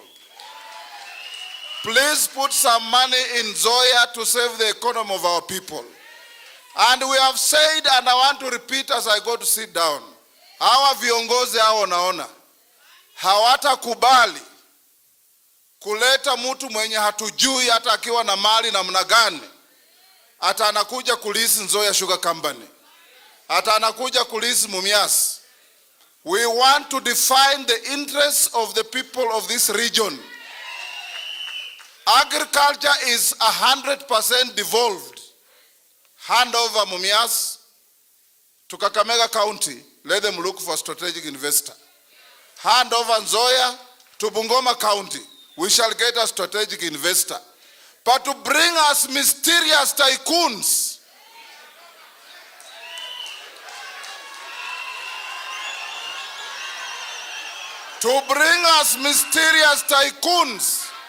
in the name of leasing our factories. Kwani wandu wefu mundu na alise factory for 25 years. Isn't that a sale? 25 years, who will be here among us? Wengi tutakuwa tumeenda. So khumalila aone khubola khuli bandu befwe enda ya mulembe mwikhale meso. Bandu befwe enda ya mulembe mulolelele bweni. Bandu befwe enda ya mulembe mulolelele nyuma. Bandu befwe enda ya mulembe mumanye muli sikhumola sikhuluma. Muriyo muno.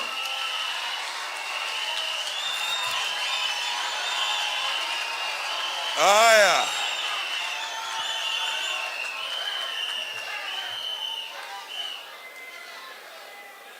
I should request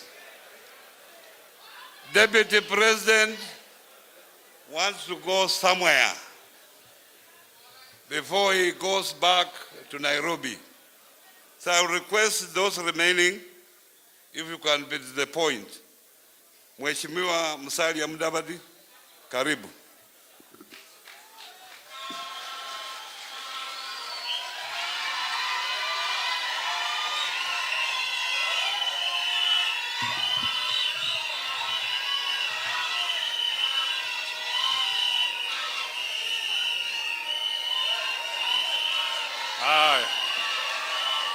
Haya, asante sana.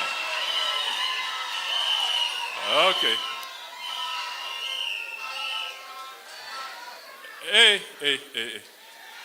Kuna mambo hapa Matungu leo.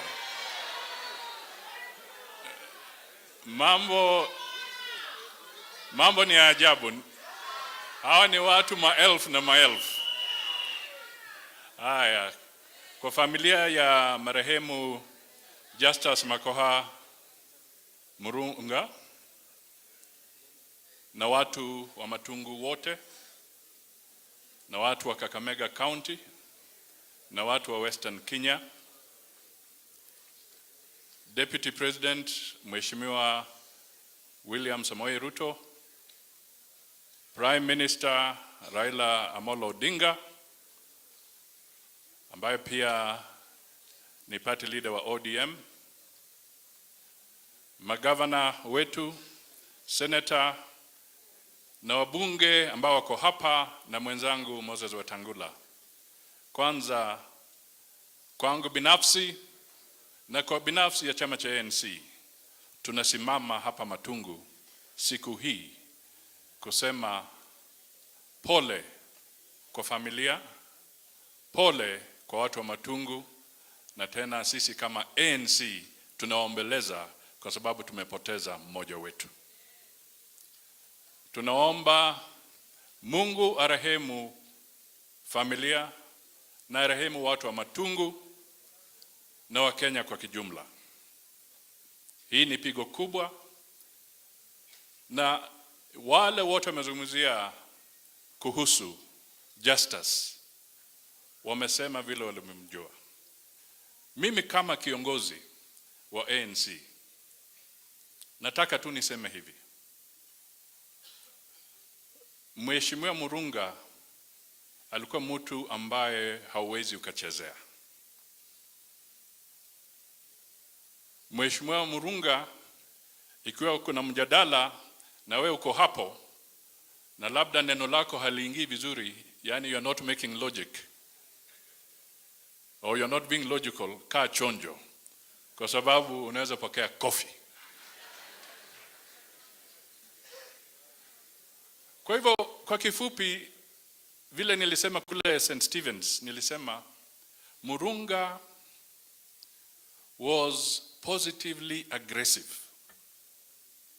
When he was committed to something, he was positively aggressive and purposefully aggressive. Because there are some people who can be aggressive but they have no purpose. Wanakuwa tu aggressive lakini hawajui wanaelekea wapi and for what purpose. Lakini Murunga was positively and purposely aggressive kushika maendeleo ya watu wa Matungu. So we come here with all due respect to say Matungu has lost a good person. And I plead to the people of Matungu, please, as we mourn, start reflecting, because choices matter. Choices matter. Mutafute kiongozi pole pole, kwa heshima ya Murunga na kwa heshima ya watu wa Kakamega na Matungu. Tafadhali, wakati wa kuamua, mtu asije kule ambayo hana purpose. That is my wish and my request to the people of Matungu. Jambo langu la pili, nataka tu niseme sisi kama ANC tulikuwa na tashawishi kwa mambo kadhaa kuhusu ripoti ya BBI. Tukazungumza, vipengele kadhaa vikabadilishwa. Tukakaa tena kama wanachama wa ANC na hatimaye tukasema sasa, baada ya yale ambayo yamerekebishwa, sisi hatuna shida, sasa tuunge BBI tuende mbele. Na mimi nasema hivyo kwa sababu kwa Kiluya kuna kile kitu wanaita kwa kimombo it's a boil. Ribimba. Ligure. Na sisi tunaita risungure. Boil ni kama mambo mabaya yamekuwa yakiingia kwa mwili wako na inafika pahali ni lazima utoe hiyo boil ndio ujisikie vizuri. Sisi tunasema hivi: tulijua kwamba BBI lengo ni kutoa ile hasira huwa baada ya uchaguzi na mambo mengine. Mmoja wa architect wa BBI yuko hapa, Mheshimiwa Raila atasema. Lakini hiyo sasa imefika wakati, the boil has matured. Iribimba dia kenga dienjere genya hakunyaruri. It is time now to get that boil burst and squeeze the past out so that we can heal and we can move ahead as a country. Hiyo ndio message yangu. Na mimi nataka nishikilie pahali viongozi wamesema hapa. We don't want multiple boils. Na mimi naomba ndugu Deputy President, hii boil ni chungu. Tusingoje tena tusongeshe until 2022. Tufinye hii boil ikwishe, tuanze mambo mengine.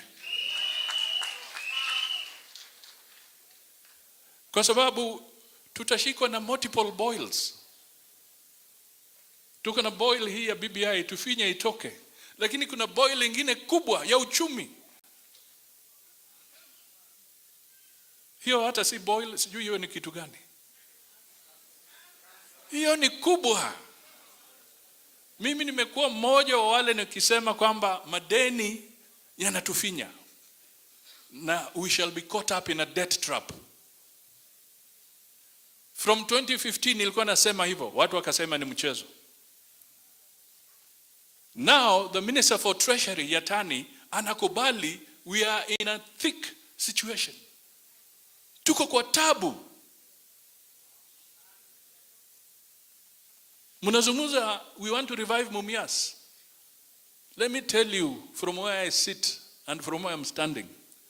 If we do not tackle this huge national debt, we are not going to open Mumias.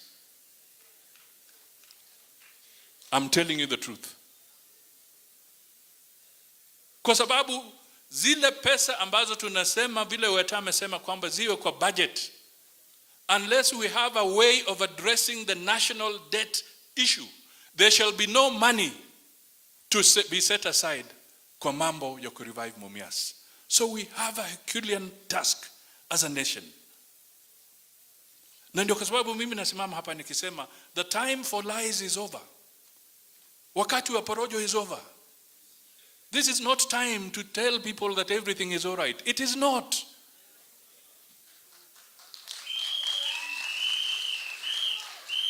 It is not. And the more we prolong something, the more we delay the process of recovery. BBI for 2 years. Now we are entering the 3rd year. If we prolong this thing again, we are delaying the process of economic recovery.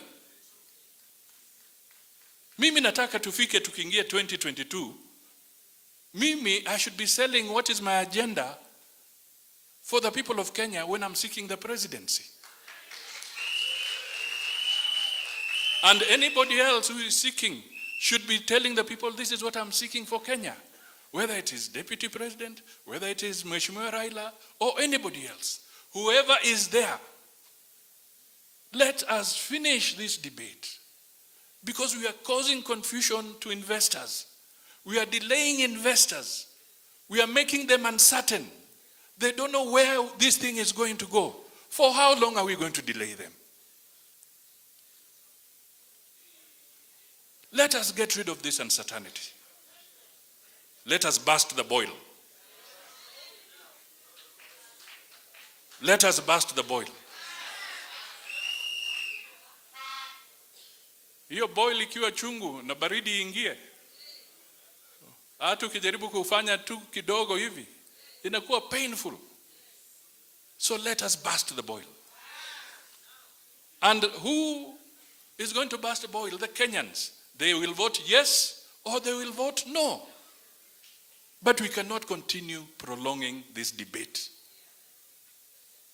If you are to ask me, hata mimi nimechoka kuzungumza mambo ya BBI.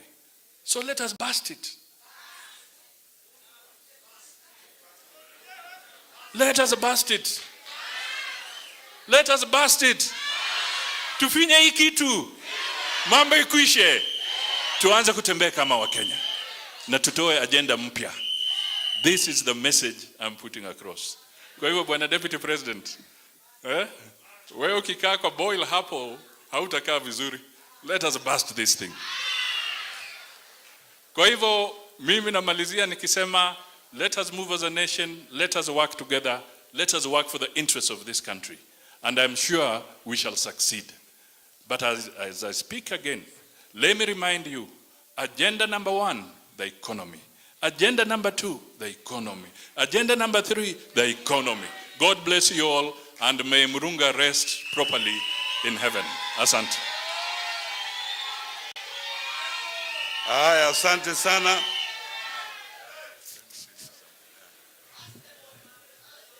Weta said something. I stand with Weta. Let us unite the people of Matungu, and let us unite the people of Kabuchai. Let us remove too much conflict. Let us work together. COVID is with us. COVID can destroy us. Let us be our brother's keeper. Let us work together. God bless you all. Speaker wa Senate.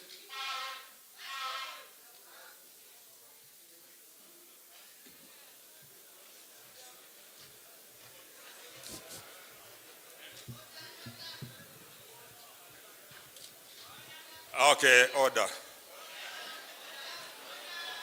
Familia ya Mheshimiwa Justus Murunga, kanisa letu la ACK, kwa sababu mimi ni mmoja wao, Mheshimiwa Naibu wa Rais Dr. William Ruto, Mheshimiwa Prime Minister Raila Amolo Odinga, Your Excellencies the governors ambao wako hapa, waheshimiwa wabunge, masenators ambao wako hapa, mimi pia nitachukua muda mfupi sana. Kwanza ni kuleta rambirambi kwa familia ya mheshimiwa. Nilimjua wakati tulikuwa tunatembea humu, hasa tukiwa na mheshimiwa naibu wa rais. We moved a lot. Na vile mmeambiwa pia amelelewa kule upande wa Kimilili. Kwa hivyo kwa wakati nimesikia tumempoteza, ilikuwa ni muhimu nikuje hapa. Najua mwenzangu alitumana message, lakini mimi licha ya kuwa speaker wa bunge la Senate ya Kenya, lakini pia natoka hapa. Kwa hivyo nimempoteza ndugu yangu na nimekuja kusema pole na kusimama na familia. Na unajua mambo speaker hawana mambo mengi. Ya pili, nataka tu niwaulize viongozi wetu. Naona tuko hapa sisi wote kutoka upande huu wa Western. Let us support our leaders. Let us support our leaders. Leaders, people invest in leadership. Hata wale ambao wanaemerge kuwa leaders, they must be supported, they should not be undermined. Nikiangalia hapa unaona there are a lot of CVs. Tuko na CVs mingi sana. Let us learn to support. Kila watu wako na leaders wao. Kama mheshimiwa naibu wa rais huko Rift Valley akisema tupinduke, wanapinduka. Mheshimiwa Raila Nyanza akisema tupinduke, wanapinduka. Mheshimiwa Uhuru Kenyatta kula akisema tupinduke, wanapinduka. Ukikuja hapa Western ukisema pinduka, kila mtu anajua. Kila mtu ni mjuaji. Ukisema tupinduke, wanasema tupinduke kwa nini? Lakini hao wakisema tupinduke, wanapinduka, alafu wanauliza kwa nini tumepinduka. My brothers and sisters, let us learn to nurture leaders. Let us learn to fanya kazi pamoja. If we are united, we can negotiate and get what we want. But if we go individually, we will be weakened. But if we are united, we can also negotiate with those who want to form government, or form government with those form government and invite people also to negotiate with us. Mimi sina maneno mingi, sina kwa siasa, but as a parliament, it's unfortunate we have lost 2 members of parliament in very quick succession. Tumepoteza mheshimiwa wa Kabuchai na tumepoteza mheshimiwa wa hapa. Kwa hivyo kwa niaba ya bunge la Senate, na wamekuja hapa kwa wingi, na National Assembly, tumesema pole Murunga, uende usalimie Masinde Muliro, Wamalwa kijana na wengine.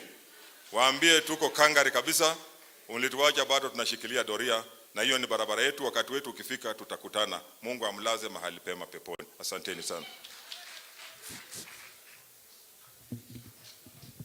We forgot to recognize MCAs wale wako hapa. Nimeona wako wengi, msimame tu for recognition. MCAs wengine kwa sababu waliona hatuwatambui wako pale, mpunge tu mkono hivi. Asanteni. Majority leader yuko hapa. Sasa nataka nimkaribishe baba. Baba, karibu. Ulete rambirambi zako.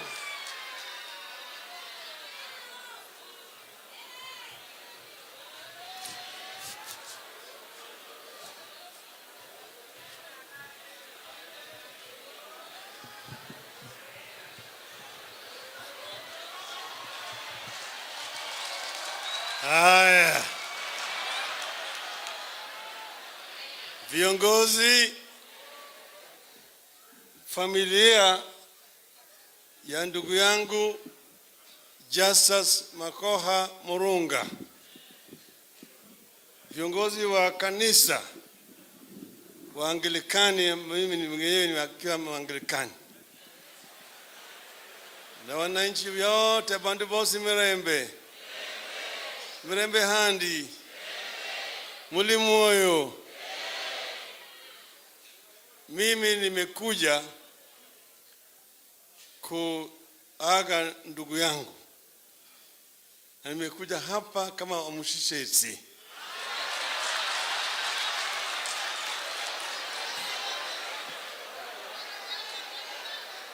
Kusema kwaheri kwa ndugu yangu. Maneno mengi yamesemwa mazuri juu ya Murunga. Yeye vile mmeona hapo, alianza siasa yake Nairobi. Alipokuwa nakwenda kusimama Nairobi kama diwani, alikuja kwangu.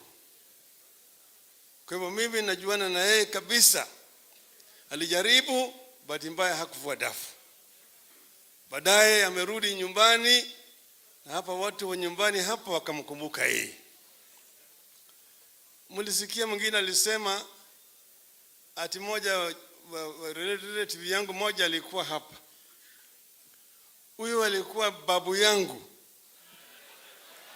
Alikuwa naitwa Odinga mwana wa Raila. Odinga alikuwa askari wa Nabongo Mumia. Alifanya hapa kama askari wa Nabongo Mumia. Alipotoka hapa alikuja kule kwetu kule na kanzu, akaitwa Kingi. Alikuwa anaitwa Odinga Kingi.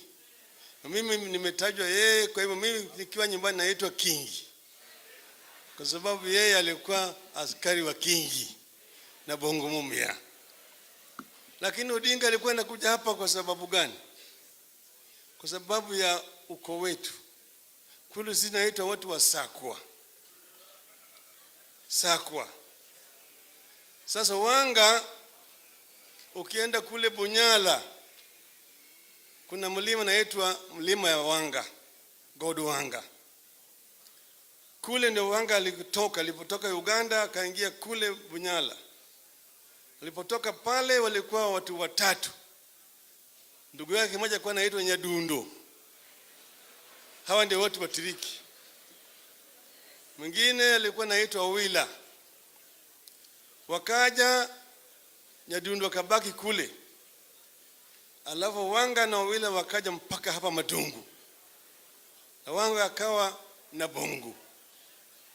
Wakaishi hapa mpaka babu yetu ndiye alikuwa anaitwa Matara. Akazaliwa na mama ambaye alikuwa anaitwa Sakwa. Sisi kule kwetu tunaitwa watu wa Sakwa. Ukienda Bondo, Sakwa. Kule. Ndio sababu Odinga alikuwa anakuja hapa. Raila ni mwana wa Oginga. Oginga mwana wa Odinga. Odinga mwana wa Raila. Raila mwana wa Rapondi. Rapondi mwana wa Wenwa. Wenwa mwana wa Molo. Molo mwana wa Wenwa. Wenwa mwana wa Migono. Migono mwana wa Ogola. Ogola mwana wa Nyibenya. Mwana wa Matara. Matara mwana wa Wanga.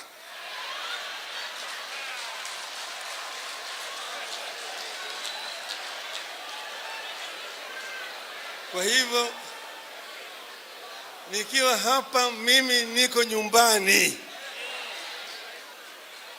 Hawa wanasiasa wote mimi ndio wakaribisha hao nyumbani. Karibuni nyumbani.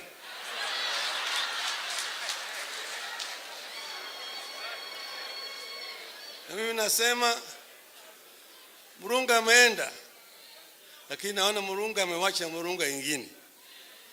Na mambo itaendelea mbele. Maisha hapa itaendelea mbele. Tunataka kuunganisha Kenya hiyo kama kitu kimoja. Maana Kenya imegawanyika kwa msingi ya kikabila. Ukitaja jina yako tu namna hii inajulikana. Mtu umeenda kutafanya interview, ukitaja jina yako namna hii anajua tu huyu hawezi kupata hiyo. Ati huyu ni Murunga, hiyo si hapa. Huyu ni Mutua, hapana. Huyu ni Onyango, hapana. Na kadhalika mpaka uwe fulani bin fulani ndio unapata hiyo. Hiyo ndio Kenya ambayo tunataka kuzika kwenye kaburi la sahau, ili tuunganishe makabila wetu wote wa Kenya wawe kama kitu kimoja, ili tuweze kupigana na madui zingine kama ufisadi, kama ubaguzi, kama ukosefu wa kazi kwa vijana, ufukara, ubaguzi wa kina mama na kadhalika. Hiyo ndio tunataka kutatua, na hiyo ndio sababu mambo ya handshake. Nilipokuja hapa nikifanya campaign, niambia nyinyi tunaenda Canaan, sivyo? Sisi tunaenda Canaan. Sisi tunaenda Canaan. Nikamwambia hawa Ruto na Uhuru wao wanarudi huko Misri. Sisi tunaenda wapi? Lakini tulipofika katika mto Jordan tukakuta mamba pale, na tukarudi rivers. Nikaangalia kando nikaona Uhuru pale vile vile. Nikamwambia basi tujenge madaraja ili tuvuke naye mto Jordan tuingie wapi? Hiyo ndio sababu tukasema simama pande ile, asimame hapa, tushikane mkono. Hiyo ndio maana ya handshake, ili tuweze kuunganisha kabila zote za Kenya kama kitu kimoja, ili tutembee pamoja kama watu wamoja, kama wa Kenya. Mnakubali namna hiyo? Mnataka namna hiyo? Hiyo tunasema tunataka kutembea pamoja. Kwa hivyo leo sitaki kuongea mambo ya siasa mingi zaidi. Nitakuja kuongea, mimi kila mara naongea na nyinyi. Sasa leo tunakuja kusema kwa heri kwa ndugu yetu. Kimila yetu, kama maiti bado hajazikwa, huanzi kutamani bibi. Wengine natamama bibi ya Murunga na Murunga bado hajazikwa. Hiyo si sawa sawa. Wacha Murunga ateremshe kwanza kwa kaburi, alafu baadaye tuongee juu ya urithi wa bibi ya Murunga. Sio ni sawa? Sio ni sawa? Sisi tunasema tuko na demokrasia. Juzi tulikuwa na by election kule Kibira. Jubilee waliweka mtu, hata ANC waliweka, hata Ford Kenya waliweka. Kwa sababu wanasema ODM isiweki hapa. Kwa sababu gani? Si ni demokrasia? Si wananchi ni waamue? Ama sivyo? Unataka namna hiyo? Tunasema Mungu amweke moyo ya Murunga palipema peponi. Asanteni sana.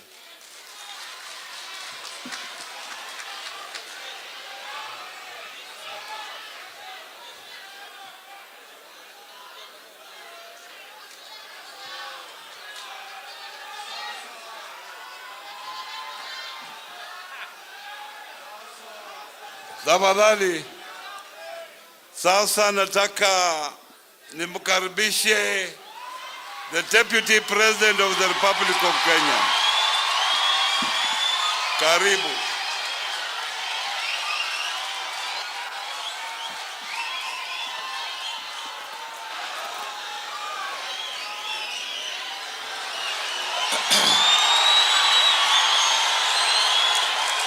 Asante sana. Shukrani. Waheshimiwa viongozi wenzangu, Mheshimiwa former Prime Minister, Mheshimiwa former Vice President Musalia Mudavadi, Mheshimiwa Spika wetu wa Bunge la Senate, Mheshimiwa Wetangula, kiongozi wa Ford Kenya, my brother Mheshimiwa Wycliffe Oparanya, governor wa hapa Kakamega, na Mheshimiwa Ngamati, governor wetu wa Bungoma, maseneta mulio hapa wa bunge, MCS, ndugu wananchi wote wa Matungu, mlembe handi, muli moyo, muli balamu, Mwami Yesu isomiwe. Hebu nione Bwana Yesu asifiwe. Mimi nitaongea kwa kifupi. Kwanza nimefika hapa kumzika rafiki yangu Justus. Nataka kwanza niseme pole kwa familia, Mama Grace, Mama Christabel na watoto wake wote, pamoja na jamii yake na majirani na marafiki na watu wa Matungu. Nataka niseme poleni sana kwa kumpoteza huyu kiongozi na shujaa. Poleni sana. Huyu ndugu Justus nilimjua 1991, karibu miaka 30 iliyopita. Na tulikutana huko akiwa mwanachama wa YK92 siku hizo. Hapa katikati tumepata kuendanisha katika mambo ya siasa. Na wakati alichaguliwa hapa Matungu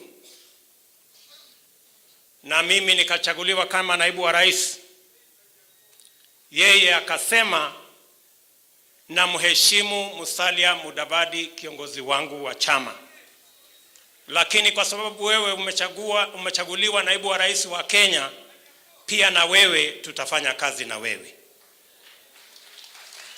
Sababu hiyo, na kwa sababu Justus Makoha Murunga alikuwa ni mtu ambaye alielewa uongozi na alikuwa anataka kutumikia watu waliomchagua, tulianza pale 2018, tukakuja na yeye pale Matungu, tukafanya harambee ya kina mama na kazi ingine ambayo tulikuja pale ya mambo ya maendeleo ya Matungu. Tukarudi hapa tena 2019, tukakuja pale mahali kunaitwa Kabukoshe, kitu kama hiyo. Tukakuja pale mambo ya vijana. Mimi nimekuja tena hapa kwa mwaliko wa mjumbe wenu, na mara ya mwisho, and I think it is the last public function ile alifanya hapa Matungu, tulifanya na yeye kule Idangalasia. Na sababu hiyo, mimi nataka niwaambie watu wa hapa Matungu, poleni sana kwa kumpoteza kiongozi wenu, na mimi nimefika hapa kama rafiki yake na hawa viongozi wengine ili apate heshima zake za mwisho kama kiongozi na kama shujaa wa taifa letu la Kenya. Mimi nimesikia yale yamesemwa hapa kuhusu, nimesikia kuna kitu inaitwa gwibo. Sasa hata na mimi nilipata bibi hapa Likuyani, lakini mimi nilikuwa na bahati sikupata bwibo kwa sababu sikukuwa na ng'ombe 42. Unajua Hasola hapa hana ng'ombe nyingi, nilikuwa na ng'ombe 4 peke yake. Sasa bwibo singe afford. Lakini sasa inaonekana kijana yangu nitampanga vizuri, atafute huyu wa 42, nijue hii 42 itatoka wapi. Lakini kuna mambo tulikubaliana na mheshimiwa, na ni lazima niseme hapa kwa sababu Waswahili wanasema ahadi ni deni. Tulikubaliana na mheshimiwa mambo ya Technical Training College pale na Mamali, na nilimweleza ya kwamba kama CDF wataweka pesa milioni 10, sisi kama serikali tutawapatia milioni 50. Kwa hivyo namwambia ule jamaa nimesikia akiongea hapa wa CDF, mpange, na yule kiongozi ambaye atachukua hatamu kutoka kiongozi huyu, mimi nataka niseme nitafanya kazi na yeye kutimiza yale mheshimiwa alikuwa amepanga. Vile vile tulikubaliana na mheshimiwa mambo ya Kenya Medical Training College, na tulisema ya kwamba hiyo Technical Training College kama CDF itaweka shilingi milioni 20 na sisi kama serikali tutaweka milioni 20. Napenda niseme hivyo ndio record iwe sawasawa kwa CDF na kwa wale ama yule kiongozi ambaye atachukua baada yake. Vile vile wakati tulikuwa pale Idangalasia, aliniuliza barabara ya Wogalo kwenda Idangalasia, kwenda Matawa mpaka Mumias Town. Na mimi nataka niseme ya kwamba hiyo barabara tutaweka katika mipango ya serikali kama ile zingine tumefanya hapa Kakamega County. Na yule ambaye atachukua hatamu ya uongozi kutoka kwake ajue ya kwamba priority ambayo iliwekwa na mheshimiwa iko pale. Na mwisho, mheshimiwa alinialika nikuje nyumbani kwake hapa Disemba. Vile mlisikia msichana wake akisema, tulikuwa tumepanga nikuje hapa Disemba, na sikujua ya kwamba ile mwaliko mheshimiwa amenialika, tulikuwa tunapanga mwaliko nitembee kwake, lakini sasa imekuwa ni mwaliko huu kwa sababu imekuwa Disemba. Nataka niseme poleni sana. Lakini hata na hivyo, vile mlisikia hapa, alikuwa ameniuliza kwa sababu wewe unajua hii mambo ya mahasla, mimi nataka ukuje ufanye harambee ya bodaboda ya Matungu. Mimi nasema niko tayari. Mwezi wa pili ama mwezi wa tatu nitakuwa hapa kufanya kazi hiyo kwa watu wa bodaboda, sako ya bodaboda ya hapa Matungu.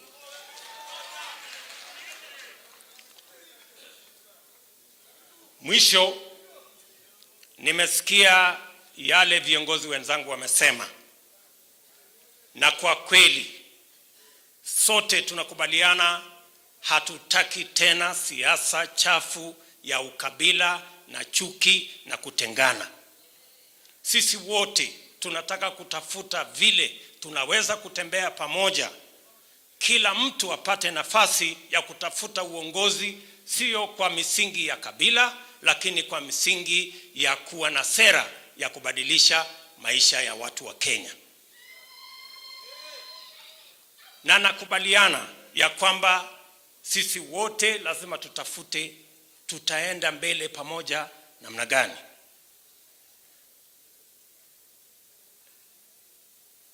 Tumekubaliana ya kwamba kupitia kwa hiyo njia ya kuleta Wakenya pamoja, sasa tuko na mabadiliko ya katiba. Na H.E Musalia ameniuliza nikubaliane ya kwamba hii katiba sasa tumalize haraka. Mimi sikatai. Lakini it is never too late, my friends, to do the right thing. Why don't we do the right thing? Sasa wakati tulikuwa Bomas, tuliambiwa masaa imechelewa. meli imeng'oa nanga, mlango imefungwa. Na tukasema hii mlango itafungwa namna gani kama mambo ya Senate haijashughulikiwa, kama mambo ya IEBC haijasimamiwa vizuri, kama yale mambo yote tulisema haijasimamiwa vizuri. Tunashukuru ya kwamba haya mambo yamerekebishwa. Si ni kweli? Lazima tuseme ukweli, yamerekebishwa.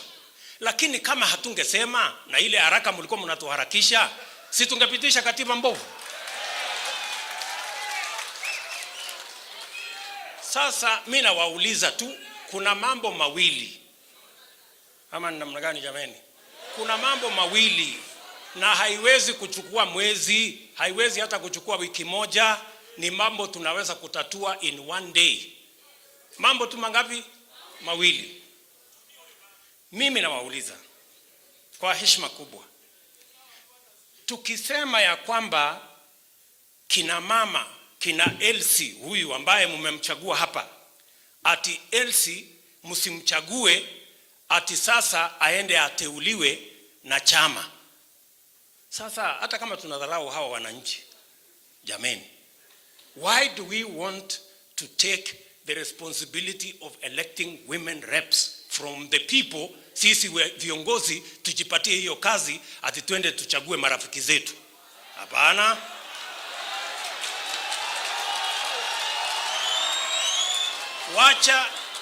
Wacha kina mama katika bunge la kitaifa wachaguliwe na wananchi. Ama mnasemaje wananchi? Sasa si huyu Elsie mlimchagua? Sasa imetokea nini ati inasemekana sasa hamujielewi, hamuwezi kuchagua? Why? All we are saying, let us change. Badala ya sisi kwenda kuteua kina mama 100 na wacha 47 wachaguliwe na wananchi. Ile ingine tunaweza kwenda kuteua kama vyama. It will take very little for us to agree on that. Jambo la pili,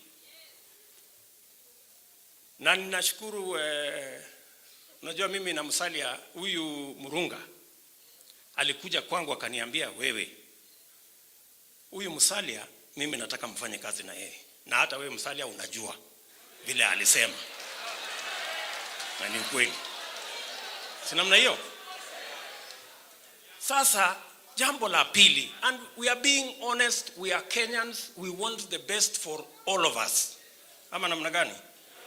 Jambo la pili, tumesema hawa wananchi wako na akili. Nimewaambia wajinga wamekwisha Kenya. Hakuna wajinga tena. Wako na akili. Wanaweza kuamua. Sisi tuwaletee maswali kwa judiciary, tunataka hii, mnakubali ama hamkubali? Watatuambia. Kwa Senate tunataka hii, mnakubali ama hamkubali? Watatuambia. Kwa ugatuzi tunataka hii, mnakubali ama hamtakubali? Watatuambia.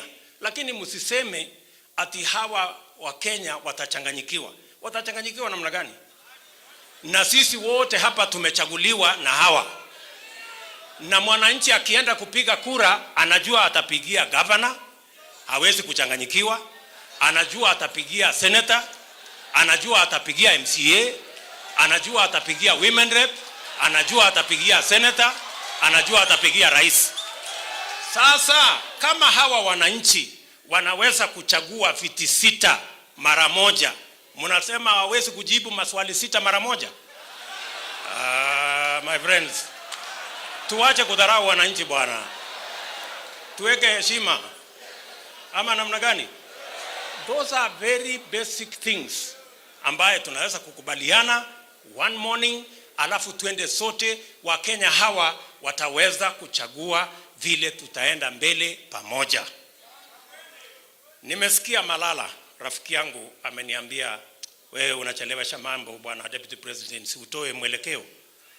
Sasa unajua mimi ni mtu naongoza mahasla, mama mboga, boda boda, nini, watu ya wheelbarrow, wengine wa mkokoteni. Hawa watu wanasema, unajua kusoma kwao ni polepole. So msituharakishe sana, kwani haraka hii mnatuharakisha, mko na haraka, mnaenda wapi? Siku ile ingine mlituambia katiba ni sasa, kama si sasa ni sasa hivi. Saa hii tena mmekuja, mlango imefungwa, sijui meli imeng'oa nanga. Hii haraka ya kila siku ni ya nini jameni? Si tuongee tu polepole, tungojeane ama namna gani jameni? Please, mimi nawaomba kwa heshima kubwa, tuheshimiane na tuheshimu hawa wananchi.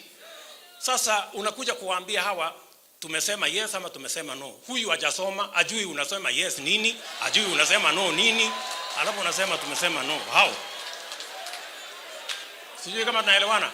Kwa hivyo mimi nawauliza kwa unyenyekevu, na mimi nataka niwaambie, mimi sisemi ya kwamba tupinge mambo haya, hapana, kwa sababu Kenya hii ni yetu.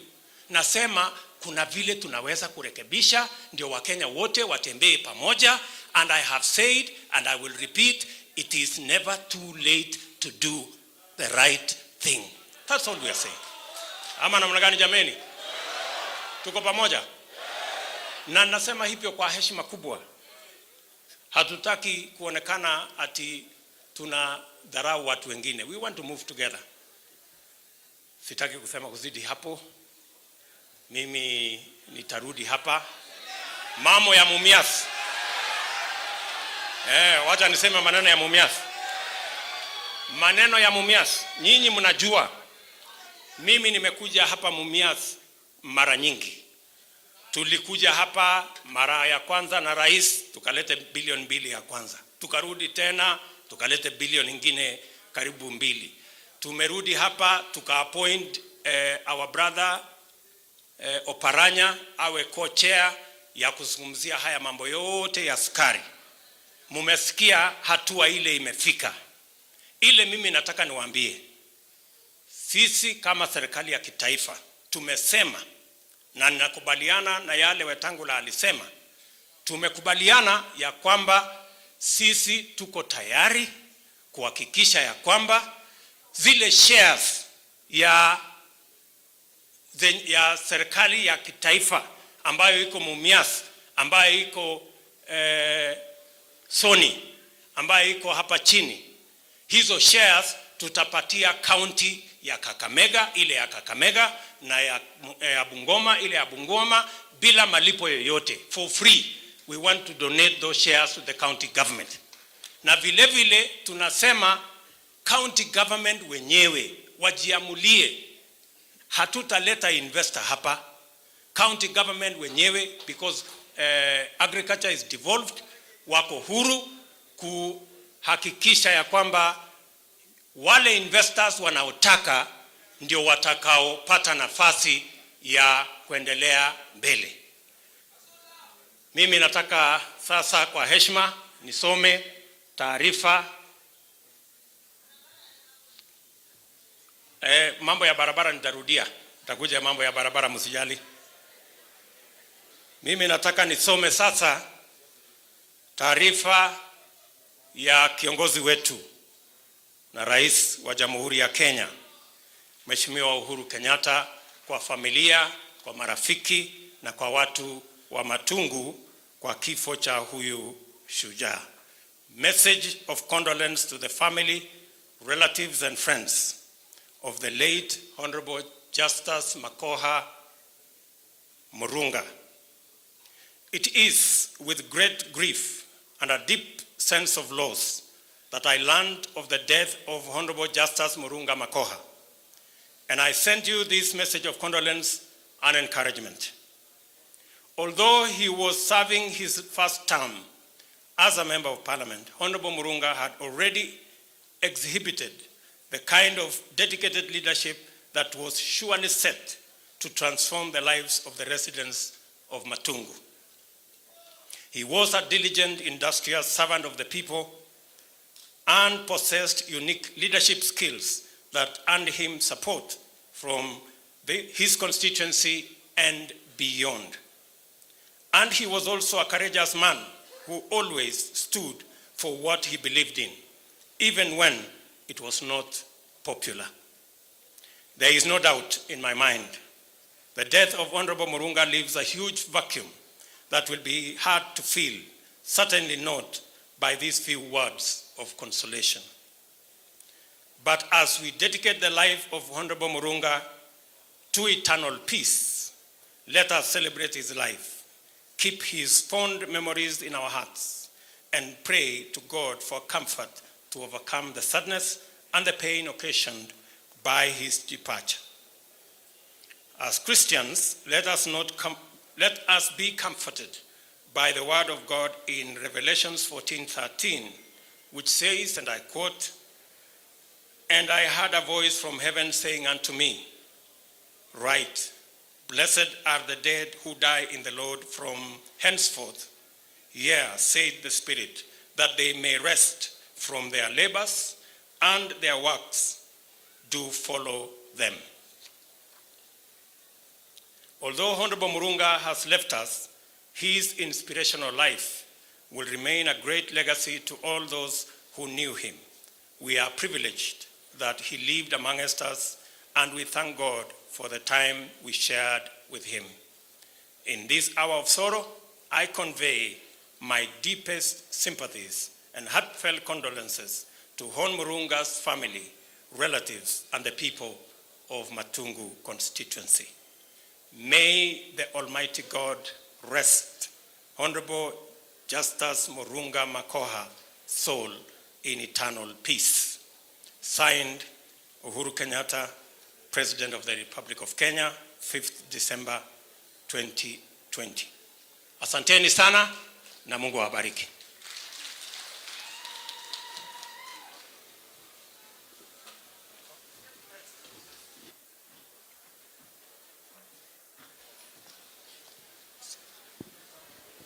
Ya, tumefika mwisho wa meeting ya leo. Sasa nataka nirudishe kwa kanisa.